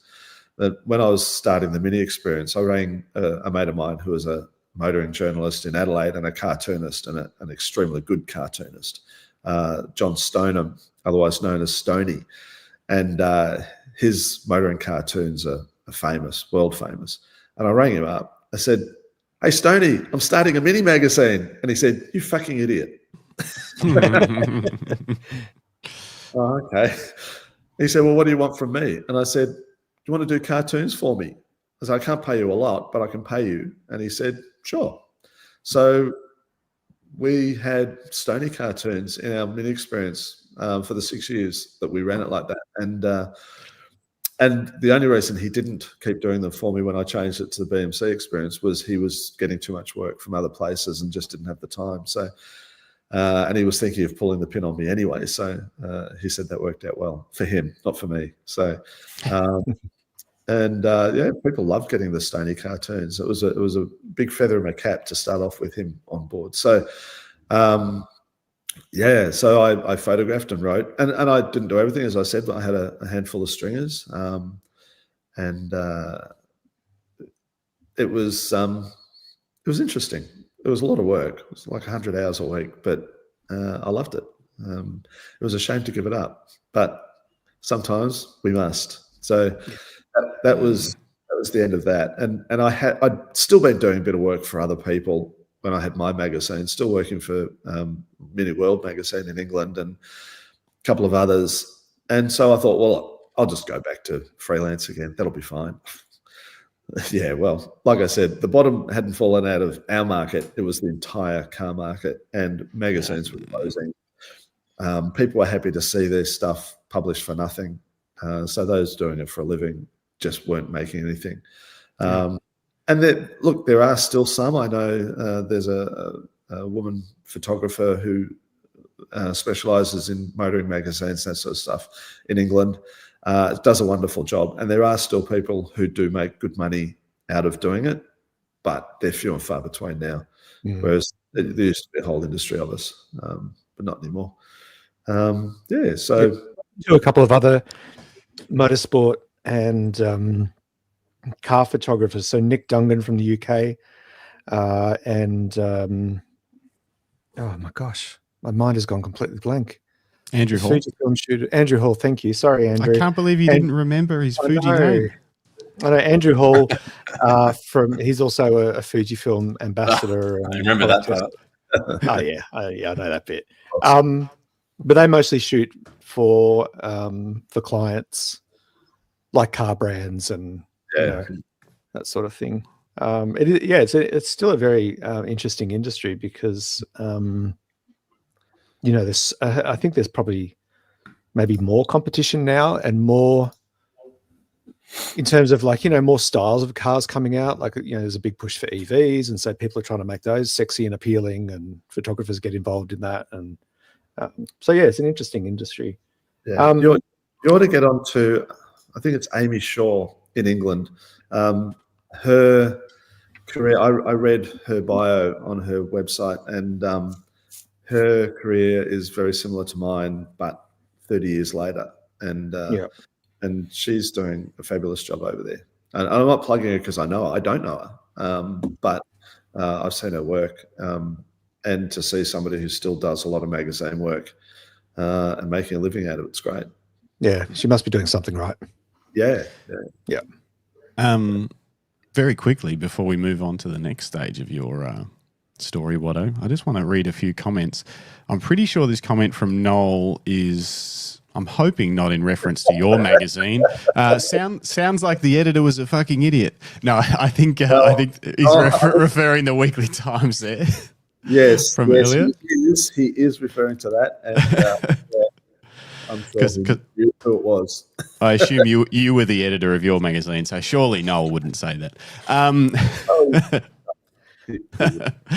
Nev Clark said as well on that topic, the editor had no feels. This was about your image getting skipped over for the front page, which Rodney Nicholson said, front page, yes.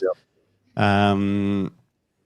Another one that I thought was funny from Noel was, your shadows are a bit too deep, Watto. I think that was the first black and white image you brought up with high contrast. It was my first try. It was high contrast. It was evening. It was almost night. Yeah, that's right. I got detail. Hey, I'm happy, Noel. Yeah, exactly. That's all that matters. Samantha Olsen, good to see you, Sam. It says, give me a dark room as long as it's not in my house and I don't have to pay to stock it. Yeah, good luck with that. Yeah. And finally, Dave Digifrog says, at the Huon Valley News, we were wet processing. The boss hated wastage. I was only allowed one box of paper a month, no more. And I was only allowed one grade of paper to use. So rough days. Did you have to walk to work in the snow with no shoes on, Dave? Yeah. We at least had multigrade. So you get a lot less waste if you got multigrade.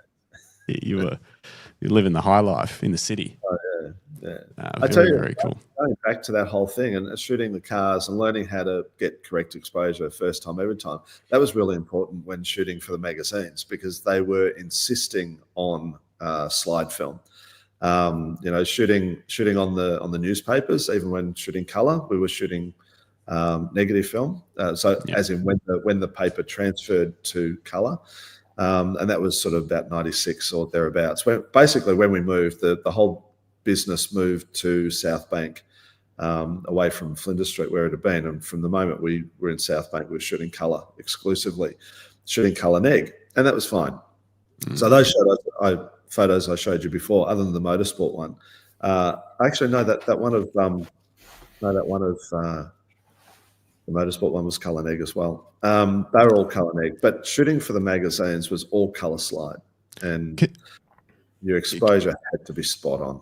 Everyone always says that, and I've never shot slide film. Can you explain to me, a dummy? I understand the difference that slide is essentially positive, so the color, like it looks like the image as opposed to it looking like a negative of the image.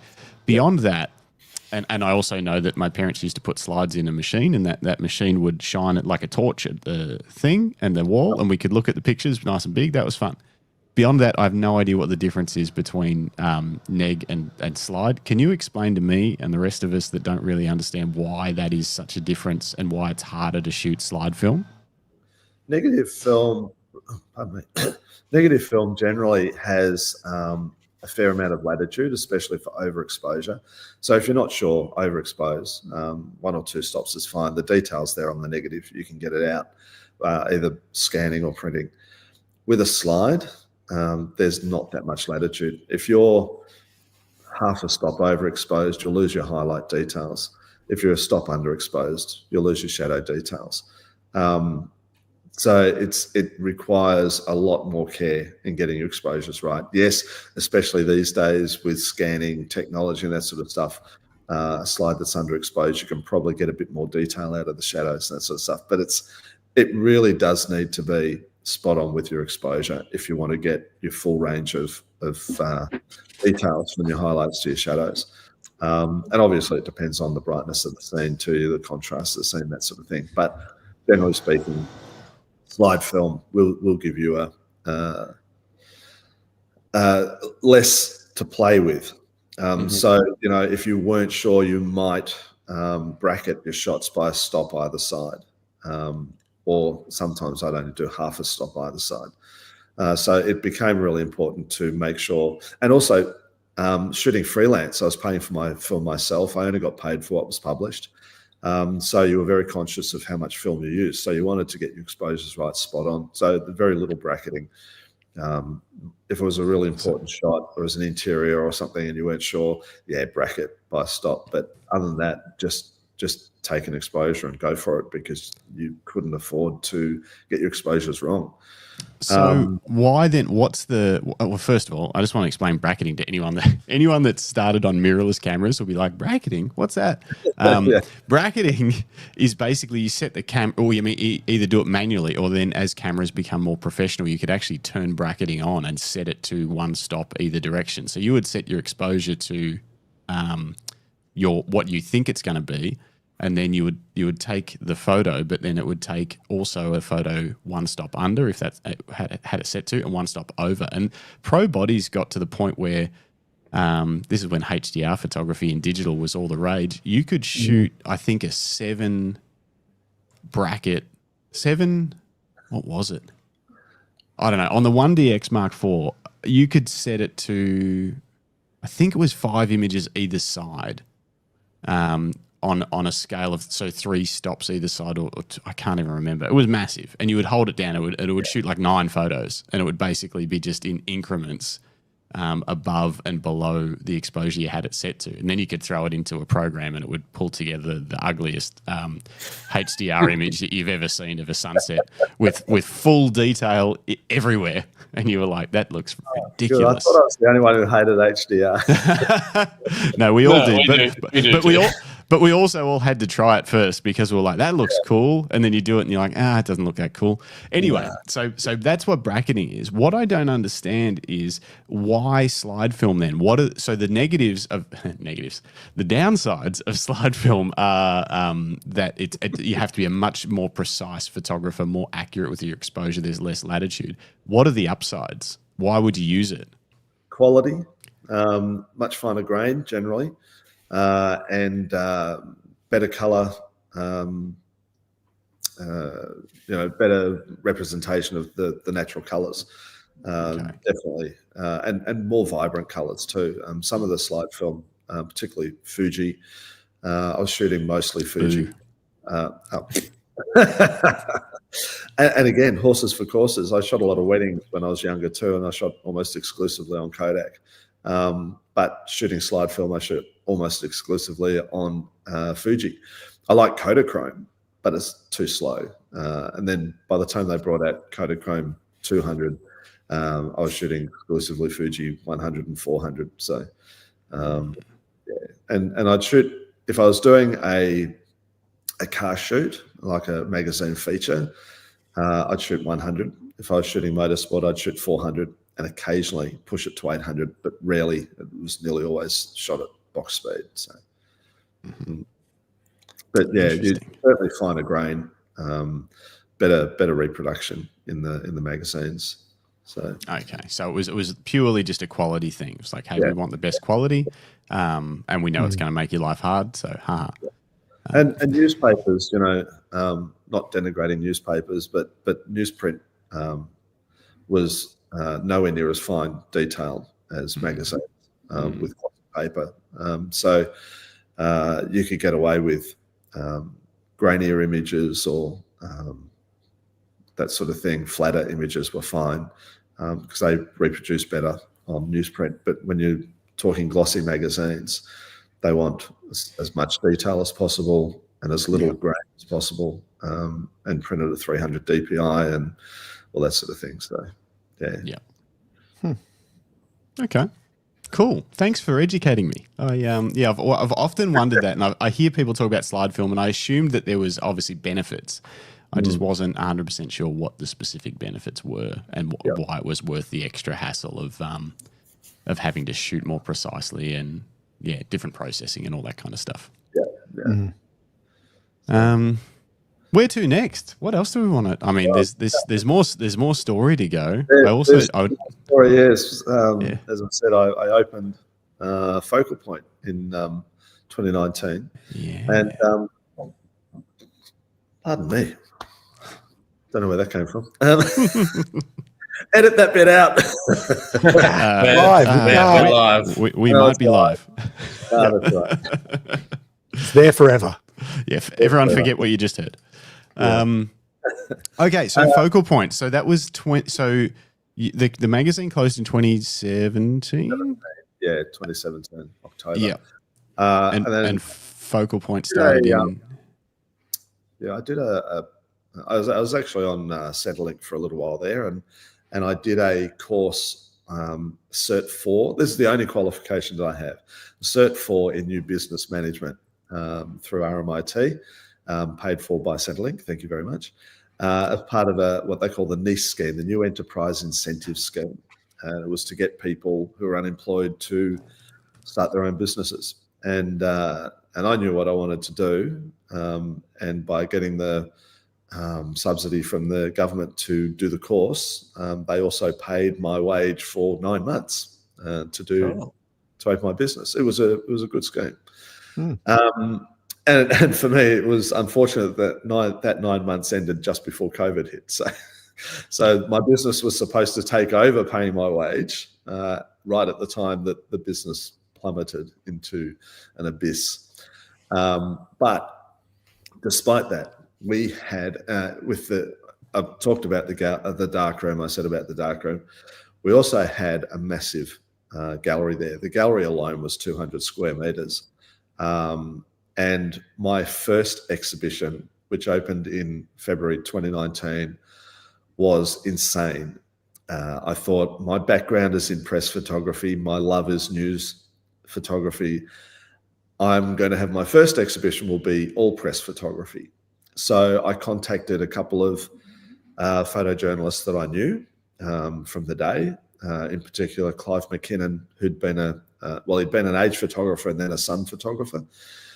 He retired about a year after I started in the darkroom. So I didn't know him well, but I knew him. And he was living down here. And just by chance, we met. And I told him what I was doing, so he wanted to be part of it. He put me on to Bruce Postle, an age photographer.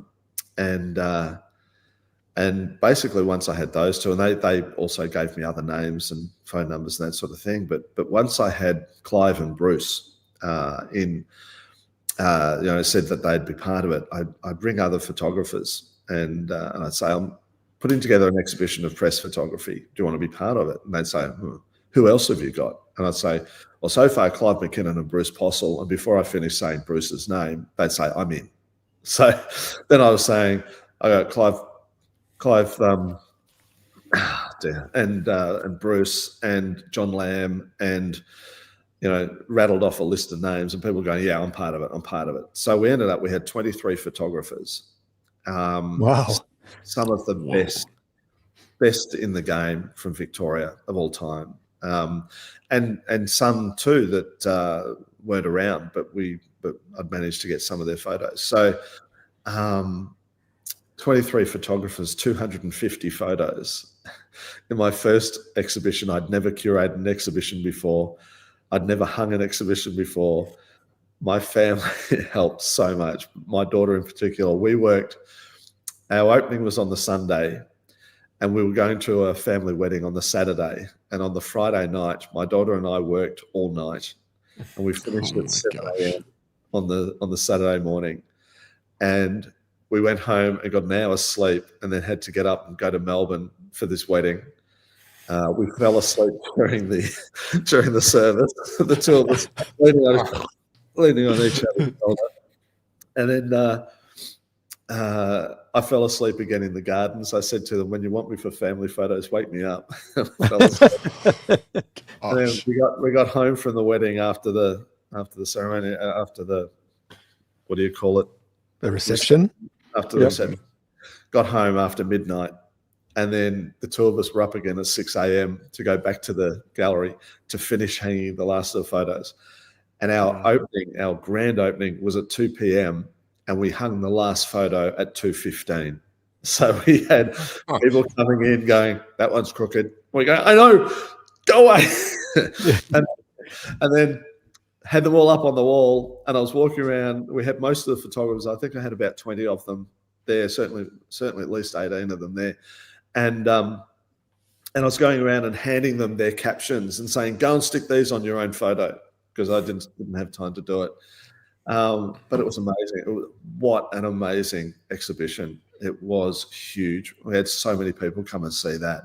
Over 1,000 people through in the month that it was on. And that was our start. But I said I would never hang that many photos again. But after that, our exhibitions averaged 150, 160 photos, which was still huge. That's huge. And I got in the swing of doing things. So we had a press photography exhibition every year. I had the Walkley exhibition, which was great. And that was I just rang up the Walkley Foundation, and this was before we even opened. I rang them up and I said, "Hey guys, I'm opening a gallery. What are the chances of getting?" I said, "I'm opening a gallery in Geelong. What are the chances of getting the Walkley exhibition?" And the woman I spoke to, Barbara, she goes, "We've never been to Geelong. We can do that." I'm like, "Oh, okay." She said, "Oh, you'll need a bit of space." I said, "I've got a lot of space." "Oh, you'll need a lot of space." I was like, "I've got a lot of space." And I told her about what was coming up. She went, "Okay." So we had the Walkleys, and we had them every year we were open, 5 years in a row, even through COVID. We had the Walkley. Wow. And it attracted people from Melbourne because it wasn't shown anywhere else in Victoria. And so, again, we would have 1,000 people through.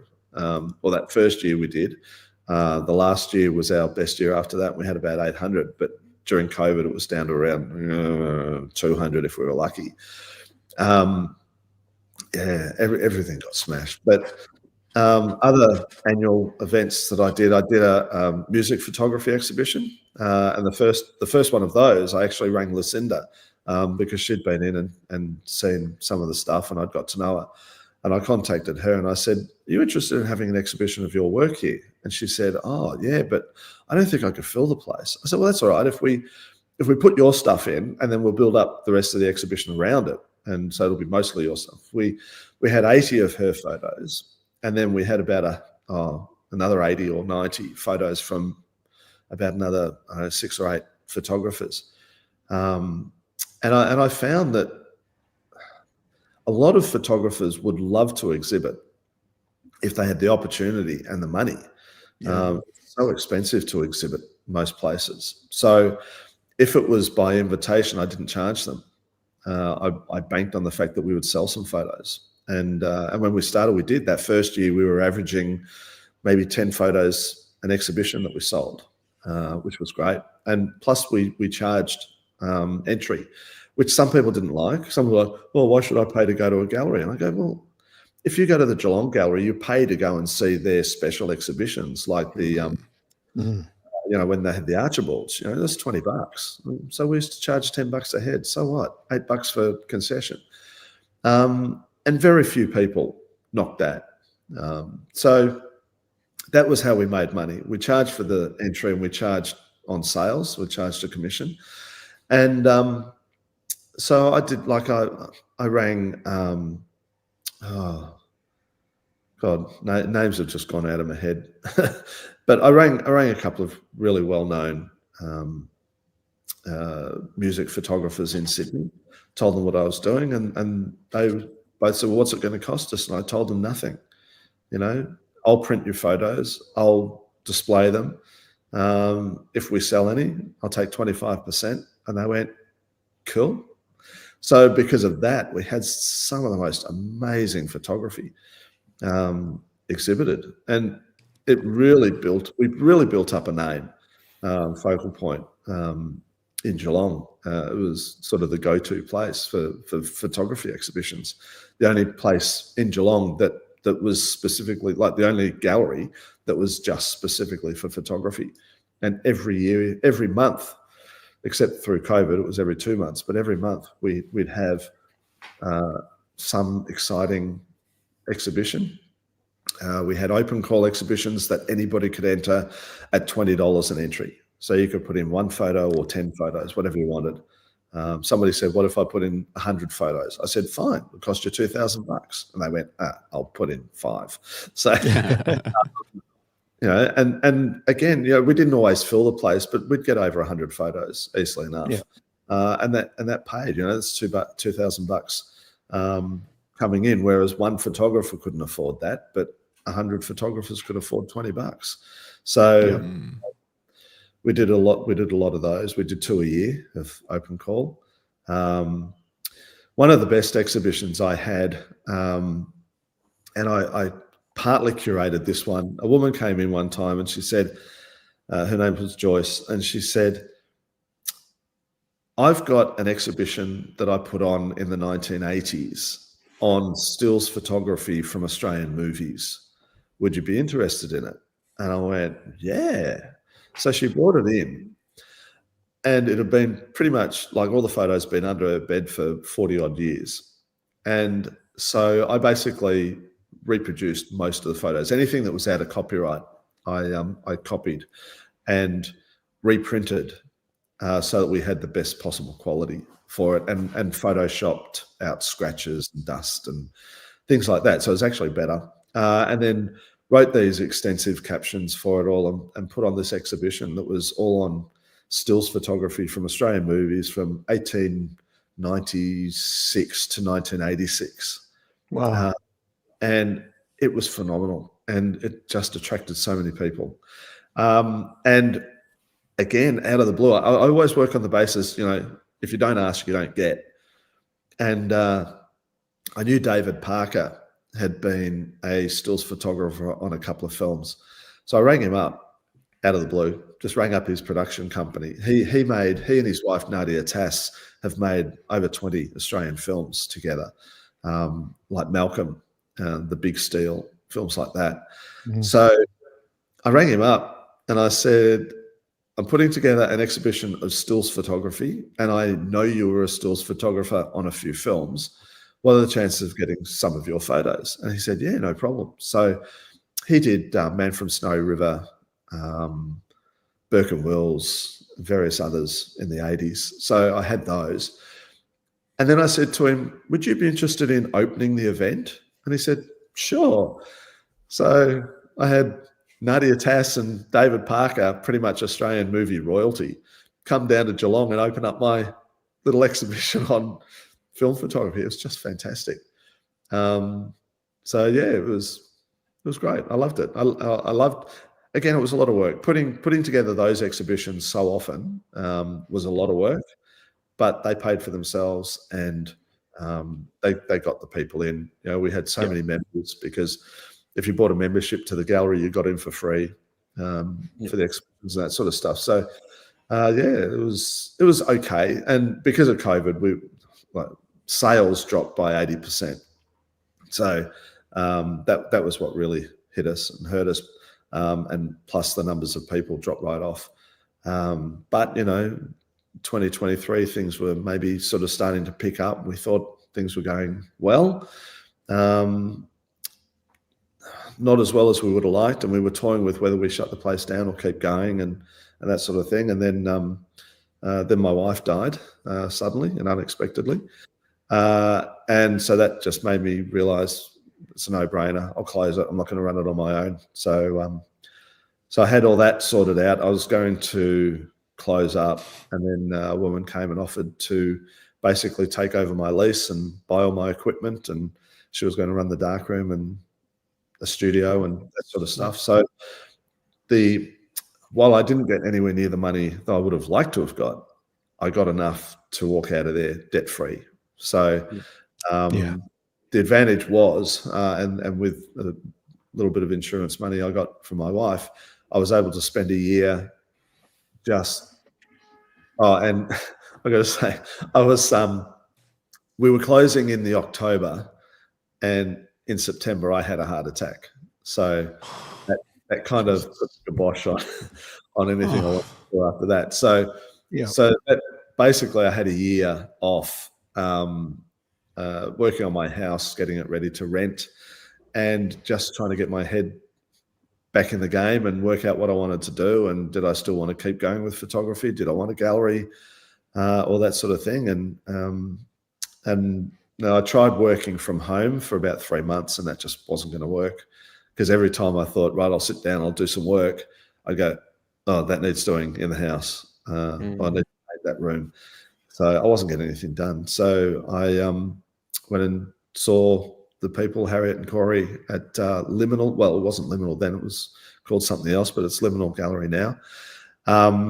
And they have studios upstairs. They've got about 8 or 10 small studios. And so I've got one of those. And I work from there, and I do my customer scanning. And sometimes that can be pretty boring, and other times it can be really interesting. I was scanning slides for somebody just last week, and they were all from Vietnam in the 1960s.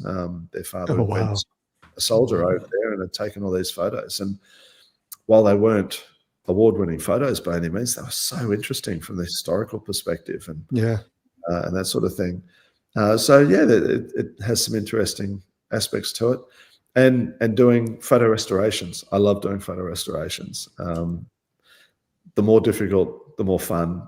As long as I don't have to rebuild people's faces, I'm happy. So,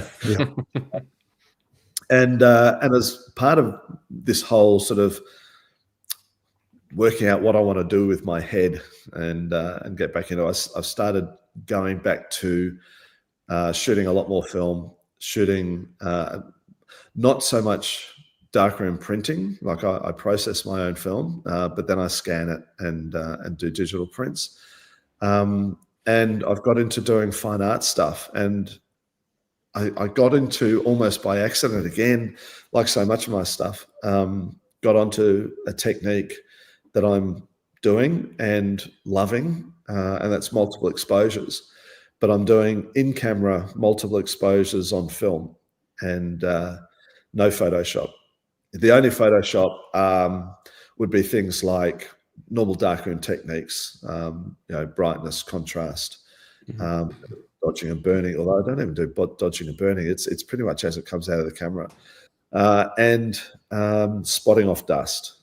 And my old camera, and there's this behind me, I'll show you.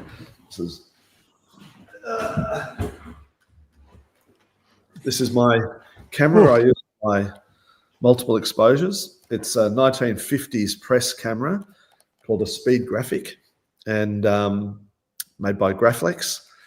And it's just got the standard Graflex press lens on it, which is a 135. So it's a slightly wide angle. It's a bit like a 35mm on 35mm. But it's 5:4. So the film goes in the back there, and that's how big the film is. And I can, if I want, I can focus through the lens, but I don't use that. I use it more like a press camera. I shoot handheld, and it's got viewfinder there, and here is a coupled rangefinder. So focus it with the rangefinder, and then frame the shot, compose the shot through that. If I wanted to go full 1950s press photographer, I can flip up the sports finder, which is a whole just to shoot quickly. But I don't. I use the viewfinder and the rangefinder. So that's all I do. You focus it like that. I have this grip. Some people recognize that's an old Metz flash gun that I cut the top off and got rid of the battery pack, or it's in there, but it's all taped up. And I have a shutter release here, which I forgot to put in. That just goes into the lens there, and then I can take my shots like that. So I hold the camera like that when I'm shooting, so it's nice and stable. And to take a shot, you cock the shutter there, and you fire the shutter. Probably with that, but that fires that, and that's it. Exposures, shutter speed, and aperture all set around the lens. Focus it and shoot. And I'm doing. It's fun. I love it. It's huge. I've owned televisions that are smaller. Yeah. That's a very cool Yes. camera. Or your phone. It's heavy and not something most people would want to shoot with, but I love shooting with it. And I'm going to show you the first shot I did with it, not surprisingly, was the Geelong Revival, which is the modern take on the Geelong speed trials, which is where I started shooting motorsport and that sort of thing. So what better place to shoot my first multiple exposure? And you can click on that one, 2025 multi. You got that, Maybe. Justin? You got that, Justin? Going down. Hang on. Oh, here we go. That's it. So that's 10 exposures on one sheet of film with no Photoshop. So that's what I love to do. I love to, you don't know what you've got until you process it. And that's both beauty and the terror of film photography. I like it because it makes me think about what I'm shooting so much more. People have asked me a lot, and I did a talk to a camera club recently, and they asked me how I go about composing the shots and that sort of thing. And I said, do I plan where each shot's going to be and all that? And I said, no, I tried doing that, and it just didn't work. So now I just wing it, and hopefully I get something that works. Sometimes I do, sometimes I don't. My very favorite one that I did was in last year at the, was it last year? Yeah, last year at the Geelong show. And I'll find that one, this one. And I call this one Chaos of the Carnival. And it was shot at the show of all the rides and the carnival show, the show bags and all that sort of stuff. And with that printed big or zoomed in big on your screen, there's so much going on. That's another one that's 10 exposures, and there's just so much going on, but it's all sharp. And, you pick up things like Birdie Beetle show bags and an image of Marilyn Monroe and an image of Elvis Presley from some of the rides and that sort of thing. There's a sign at the top that says, "Get lost and enjoy it," and that sort of thing. And the more you look into it, the more you see. Yeah. And so I call this series Look Deeper, because that's the whole point, is the deeper you look into them, the more you see. And I've entered that one in a couple of competitions, and hopefully we'll do okay. I don't know. I may not. They might not get it. They might not see what I see. This next one is from earlier this year, and when it comes up, that's there. That's called Vertigo, and it's the giant Ferris wheel that's down here at Eastern Beach, and you can see there's even across the middle the words "giant wheel" if you zoom in on it. But I think that's 8 exposures. I usually work between 5 and 10. Often things look better with not too many exposures. And I'll tell you how I go about my exposures, because everyone asks. I kind of wing it. I shoot FP4, which is rated at 125 ISO, and I rate it at 400. So I underexpose by basically 2 stops. And then I just let it build up of its own accord. And some of the negatives end up 4 or 5 exposures overexposed. But the detail's there. And this is the whole beauty with the flexibility with film, with negative film. They're too dense to really print in the darkroom. You'd be looking at an hour exposure sort of thing to get a print. So they scan up really well. So I scan them and then just clean up any dust or anything in Photoshop. And otherwise, it's pretty much out of the camera. I might have lightened it or darkened it a little bit, but that's it. I don't play contrast so much, and just take the dust off. And I'll find you another one. Super interesting. Yeah. So there's only so many I can put up on this thing. I have to keep deleting them so I can put the next one up. Oh yeah, there's a limit, I think. I can. Oh no, I can't. No, that's all right. So this one I shot last month up in Ballarat. Where'd you go? Oh yeah. And that's 5 exposures, just of the trams up there. Sometimes they work, sometimes they don't. You know, I'm getting slightly better than 50% that work, and I'm really happy with that. Yeah, I'm really happy with that. When I did the show, the Chaos of the Carnival one, I actually went on the Thursday and spent about 2 hours there and took 2 photos effectively. I did 2 multiple exposures. Went straight back to the darkroom, processed them, had a look at them, and went, they didn't work. So it was late in the day, so I went back on the Sunday and did it again. And that was when I got that shot. That was the second of the 2 I did that day. But then when I scanned all 4 of them in and looked at them and went, oh, actually, some of these others aren't too bad. So they work. They're not as good as the other one. The Chaos of the Carnival is my pick. That's my favourite of all that I've done so far. Yep. Yeah. What's is this a project that you plan to build a collection to then exhibit at some point? What's next for what you're working on? Yeah, I've got 12 so far. I had an exhibition last month in Barwon Heads. Over Easter. When was that? April. God, we're in June already. Over Easter I had an exhibition, and it was one big wall was these 12 multiple exposures, and I had the camera on display so people could see the camera I use. And then the rest of the gallery, I put in another 40 or so of my photos, just going back over my history. So it was a mixed bag. But yes, the idea is to exhibit more of these multiple exposures. I've entered the Ballarat Photo Biennale. I haven't yet heard about a venue, but the idea is to just have the multiple exposures. And depending on the venue that I get, I want to print them big, even if it means showing fewer of them. They look awesome when they're big. And I've just had 4 of them on display in Geelong here. They've got a series of windows in Yarra Street. They're called the Yarra Street Art Windows. Funny about that. By the council, and you can make an application, and if you get picked, you get to put some of your work on display there. Best part is they pay you for it.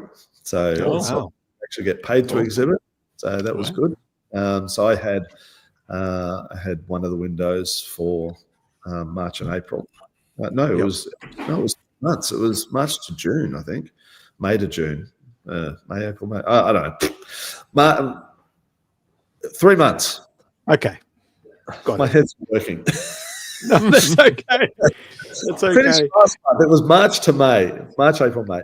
3 months, yes. So that coincided with the exhibition I was having down in Barwon Heads. So, nice. This is my big thing at the moment, and I'm really excited about it. And I'm really surprised when they work. I think, how did that work?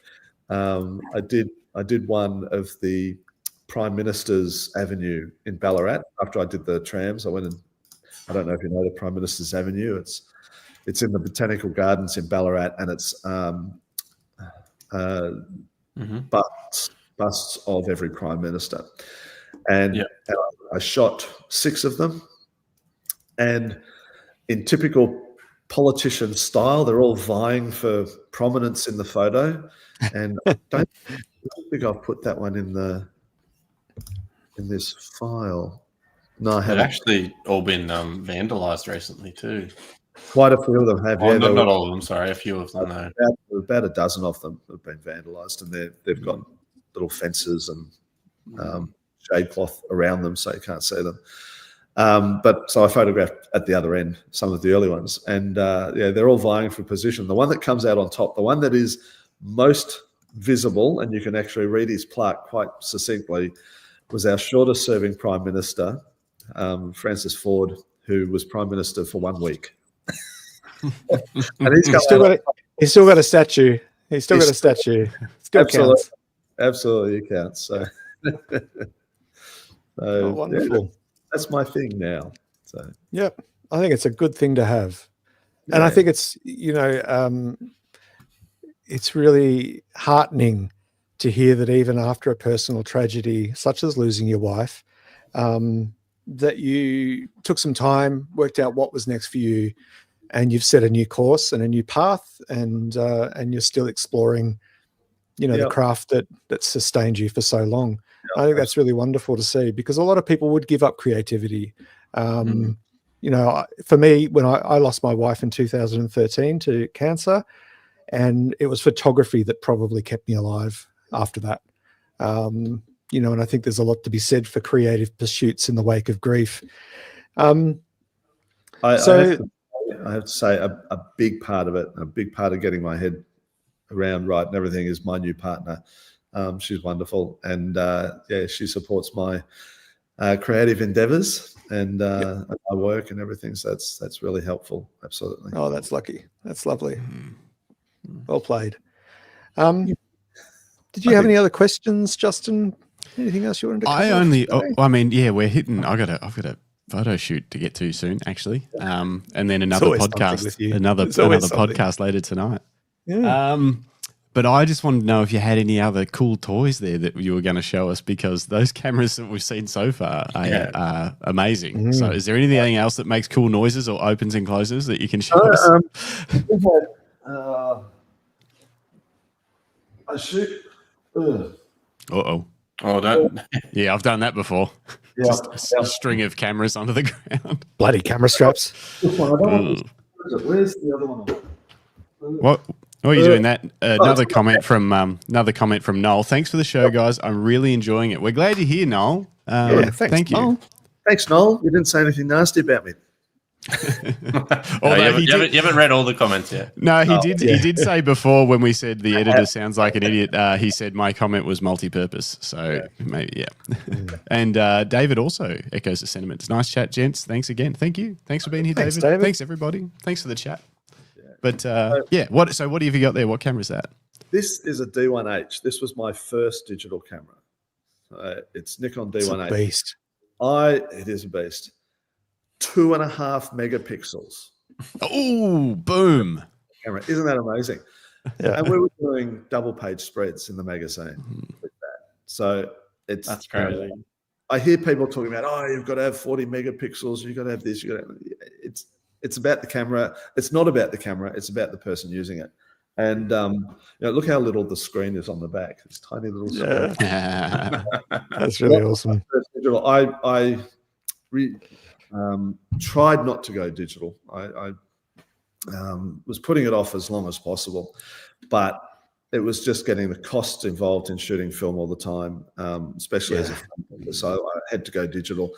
And to keep my costs to a minimum, I was shooting Nikon on film. I've got my F4 there. I was shooting with F90s as well.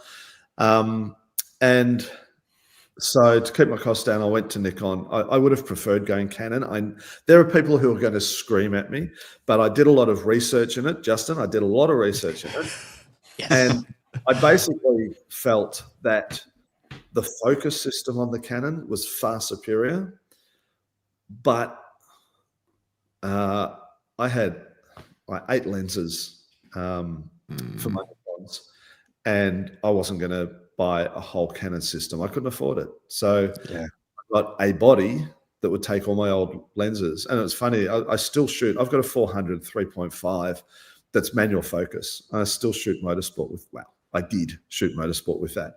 And I was at Bathurst one year, and somebody came up to me and he goes, "You're shooting with that old thing for?" And I went, "I was taking good photos with it 20 years ago. I'm still taking good photos with it." So, it's not as quick. I don't have autofocus on most of my lenses. I've got 2 autofocus lenses, a 28-70 and an 80-200 2.8. So they were great lenses. But for everything else, it's manual focus. It's like, no, I'll just slow down my work a bit. I still get good stuff. So, I think I've got the successor to that Nikon on my shelf somewhere. So have I. The F5. Oh, F5. That's a film camera. No, D2X. Oh, D2X. And I've got a D3. Oh, hang on. Let me get my D4. No. I don't. I did have a D5 though. Yeah. That you loved. I did love that camera. That was amazing. It just felt, everything just worked exactly the way it should work. It was responsive. The image quality felt just, the colors were great. I don't know what it was. It had some magic dust in that camera. Yeah. This D1, I was shooting a motorsport event, Historics at Phillip Island, and was standing right next to the track, like I was on top of the embankment, on top of where the tires were, the tire embankment. And a car collected another car and came spearing off straight towards where I was. And I dived out of the way, and the camera ended up landing heavily with the 400mm on it on the ground, and it actually twisted the body. So that camera's non-functioning. And unfortunately, I was underinsured at the time and could only afford with the insurance to get a D200. But it was still a step up because it was like 12 megapixels and it wasn't a frame or anything. But it was a really good camera. And I used the D200 for years, and I only got the D3 secondhand probably 2 years ago. So, I've shot a lot of stuff on the D200, and that was really good. And of course, Nikon lenses are superb lenses. So, I know there are differences in the software, differences in the color balance and that sort of stuff, but I've always been quite happy shooting my Nikon. So there you go. They're all there you have it. They're all. Anything. I'm with you, Watto. Anything that's full frame is beautiful, brilliant. In fact, Shut up. can't beat it. It doesn't have to be full frame. I didn't say it had to be. I just said they're brilliant. Yeah, whatever. And if they're not, but I shoot raw on it, and I've got a Canon. Wow. I do on a Canon, so Oh dear, we've descended into camera brand madness. Yeah, it's where these shows always end. Yeah, they do every time. I've got my head. I should ask you before, because it's quarter past what is it, 11? Almost 20 past 11. Prattle on. Before I go and start packing for my shoot, I should ask you if you had to have just one camera and lens, or camera and lens fixed, whatever, to document the end of the world, whatever end of the world pops into your head. I'm going to say zombies, but whatever, it could be I don't know, who knows. The end of the COVID world. It could be COVID too, COVID 2025, whatever we're up to. And it's the end of the world, and you got to document it, or at least use the camera as a weapon. What would you choose if you were just running out the door? And you've got one camera. One camera, one lens. One lens. for the rest of the time. For the rest of the end of the world, however long you last before the zombies get you. Okay, you're going to hate me for this. I would probably grab the camera that I'm taking to England with me in a couple of months. Mm. I want it to travel light, but I want something that's got a lot of flexibility. I've got an old Panasonic Lumix FZ50, which is tiny little micro thingy on it, CCD, 1 2/3 or whatever they call it. 12 times zoom, so big zoom, not massive compared to some of the other hybrid cameras now, but it's lightweight. It weighs nothing. And hang on, is it this? Is that what it looks like? it's one of them. Yeah, that's it. Yep, that's it. That's like my Cool. first digital camera. You same. I had a Fuji. I actually had a Fuji film. It was very similar to this. I keep trying to remember what model it was, but it was the optical all built-in zoom. That's what I had the megapixels. Lumix. Yeah, You had the Lumix, Jim. Yeah, I had the Lumix, and it shot raw as well. That was why I could use it at uni, because it shot raw. Because it shot raw. Wow. Yeah. I think they still make is it FZ 580 now? They've still got one. There's one that's still in production. Nikon still make that epic beast, whatever it is, that the P1100 or whatever. That's like it's like 24 to 9,000 mil equivalent lens. Didn't they release one like last year, or an update at least? Because they've got a cult following, because they perform well. So you use this? Have you used this recently, Watto? Or are you going to dust it off for the trip? No, I've used it recently. I took it to Ballarat with me when I was doing the multis up there last week, and I thought I better just check that this is going to give me photos that I'm going to be happy with. And I've also got, I took a couple of other small travel type cameras. One is an Olympus pen half frame digital with a short zoom on it. And yeah, the image quality on both of them was really good, but the range on this with the lens is just fantastic. It's crazy, isn't it? Really nice and sharp, even at 35 to 420. Yeah, and even at 420, that it's really nice and sharp. So I'm going for a holiday. I'm not working, and it's lightweight. So if I was running away from the zombie apocalypse, it'd be a good camera to run with, and then quickly turn around and snap off some shots on board. And hope you still had electricity to run your computer to download them. So, yeah. Very nice. Very, very cool. We've even got David Dare Parker in the chat has cheated on his answer to this question. He said the Nikon F2AS is a weapon and the ZF to carry around and shoot pics. Yeah, but it's one. You can't have two cameras. You have to. Right. Sorry, you got to pick. Do you want your weapon or you want to get some photos? Yeah, crazy. And apparently, J.S. Hanny, Jason, says the D200 has become a cult camera with its CCD sensor. What is old is new again. There you go. I'm a cult photographer. You are a cultist. You're ahead of your time. Yeah.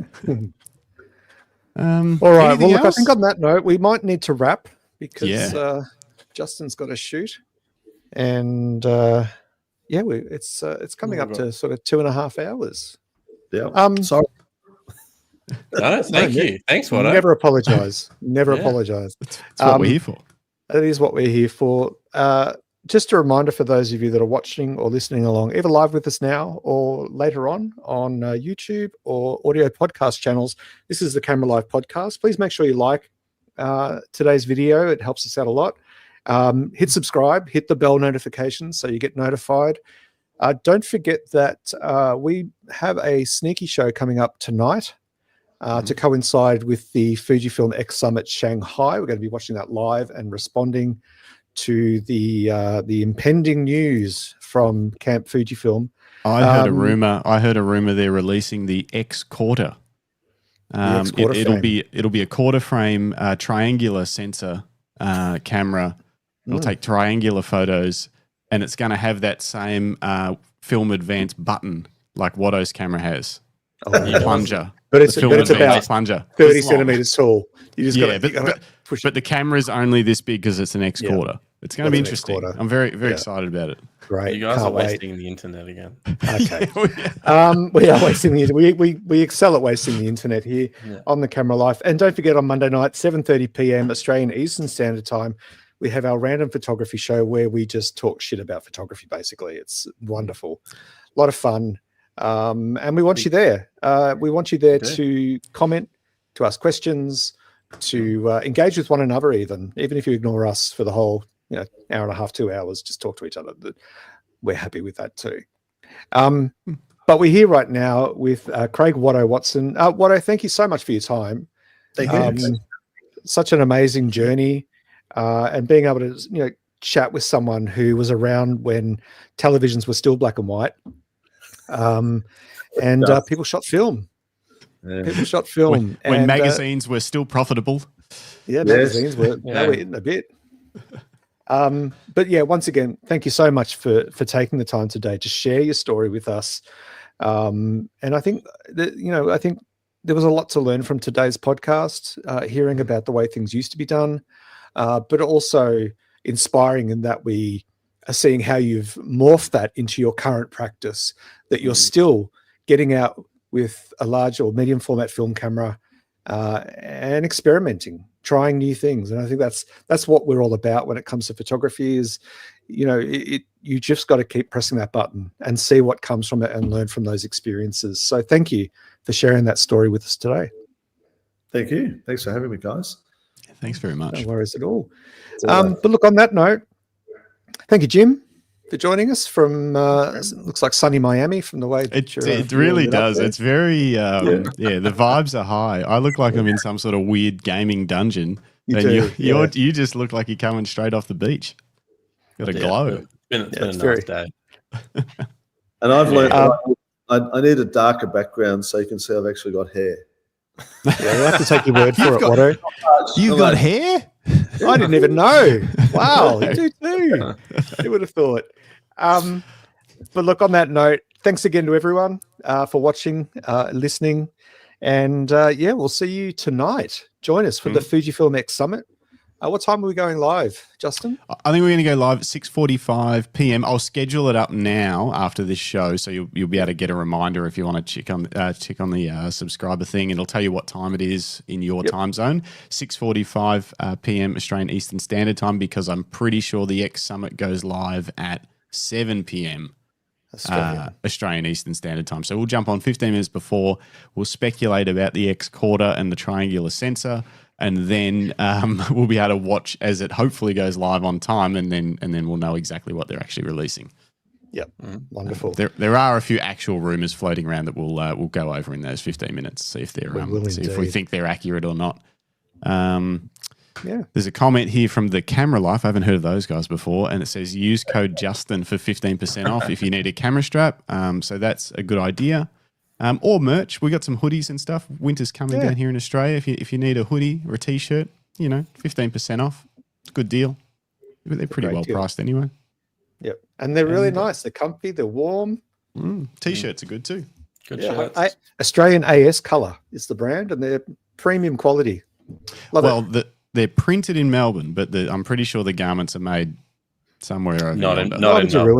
Why did you ruin it? I had a perfectly good lie going. Well, because I try and, I don't think it's Australian AS Color. Hand printed in Melbourne. Isn't AS Color Australian? Yes. It's an Australian company, but they bring them in thank you very much, boys. Overseas. Fuck you both. Let's roll the music. Okay, let's roll the music. Thanks, Watto. Thanks, Watto. Thanks, Rodney. Thanks, David, Philip, Noel. Who else we got? Nev was there. Thanks, Nev. Thanks, Samantha. I don't know. Everybody. Thanks, everybody. Thanks, everyone. Thanks, Watto. I'll see you tonight. Bye.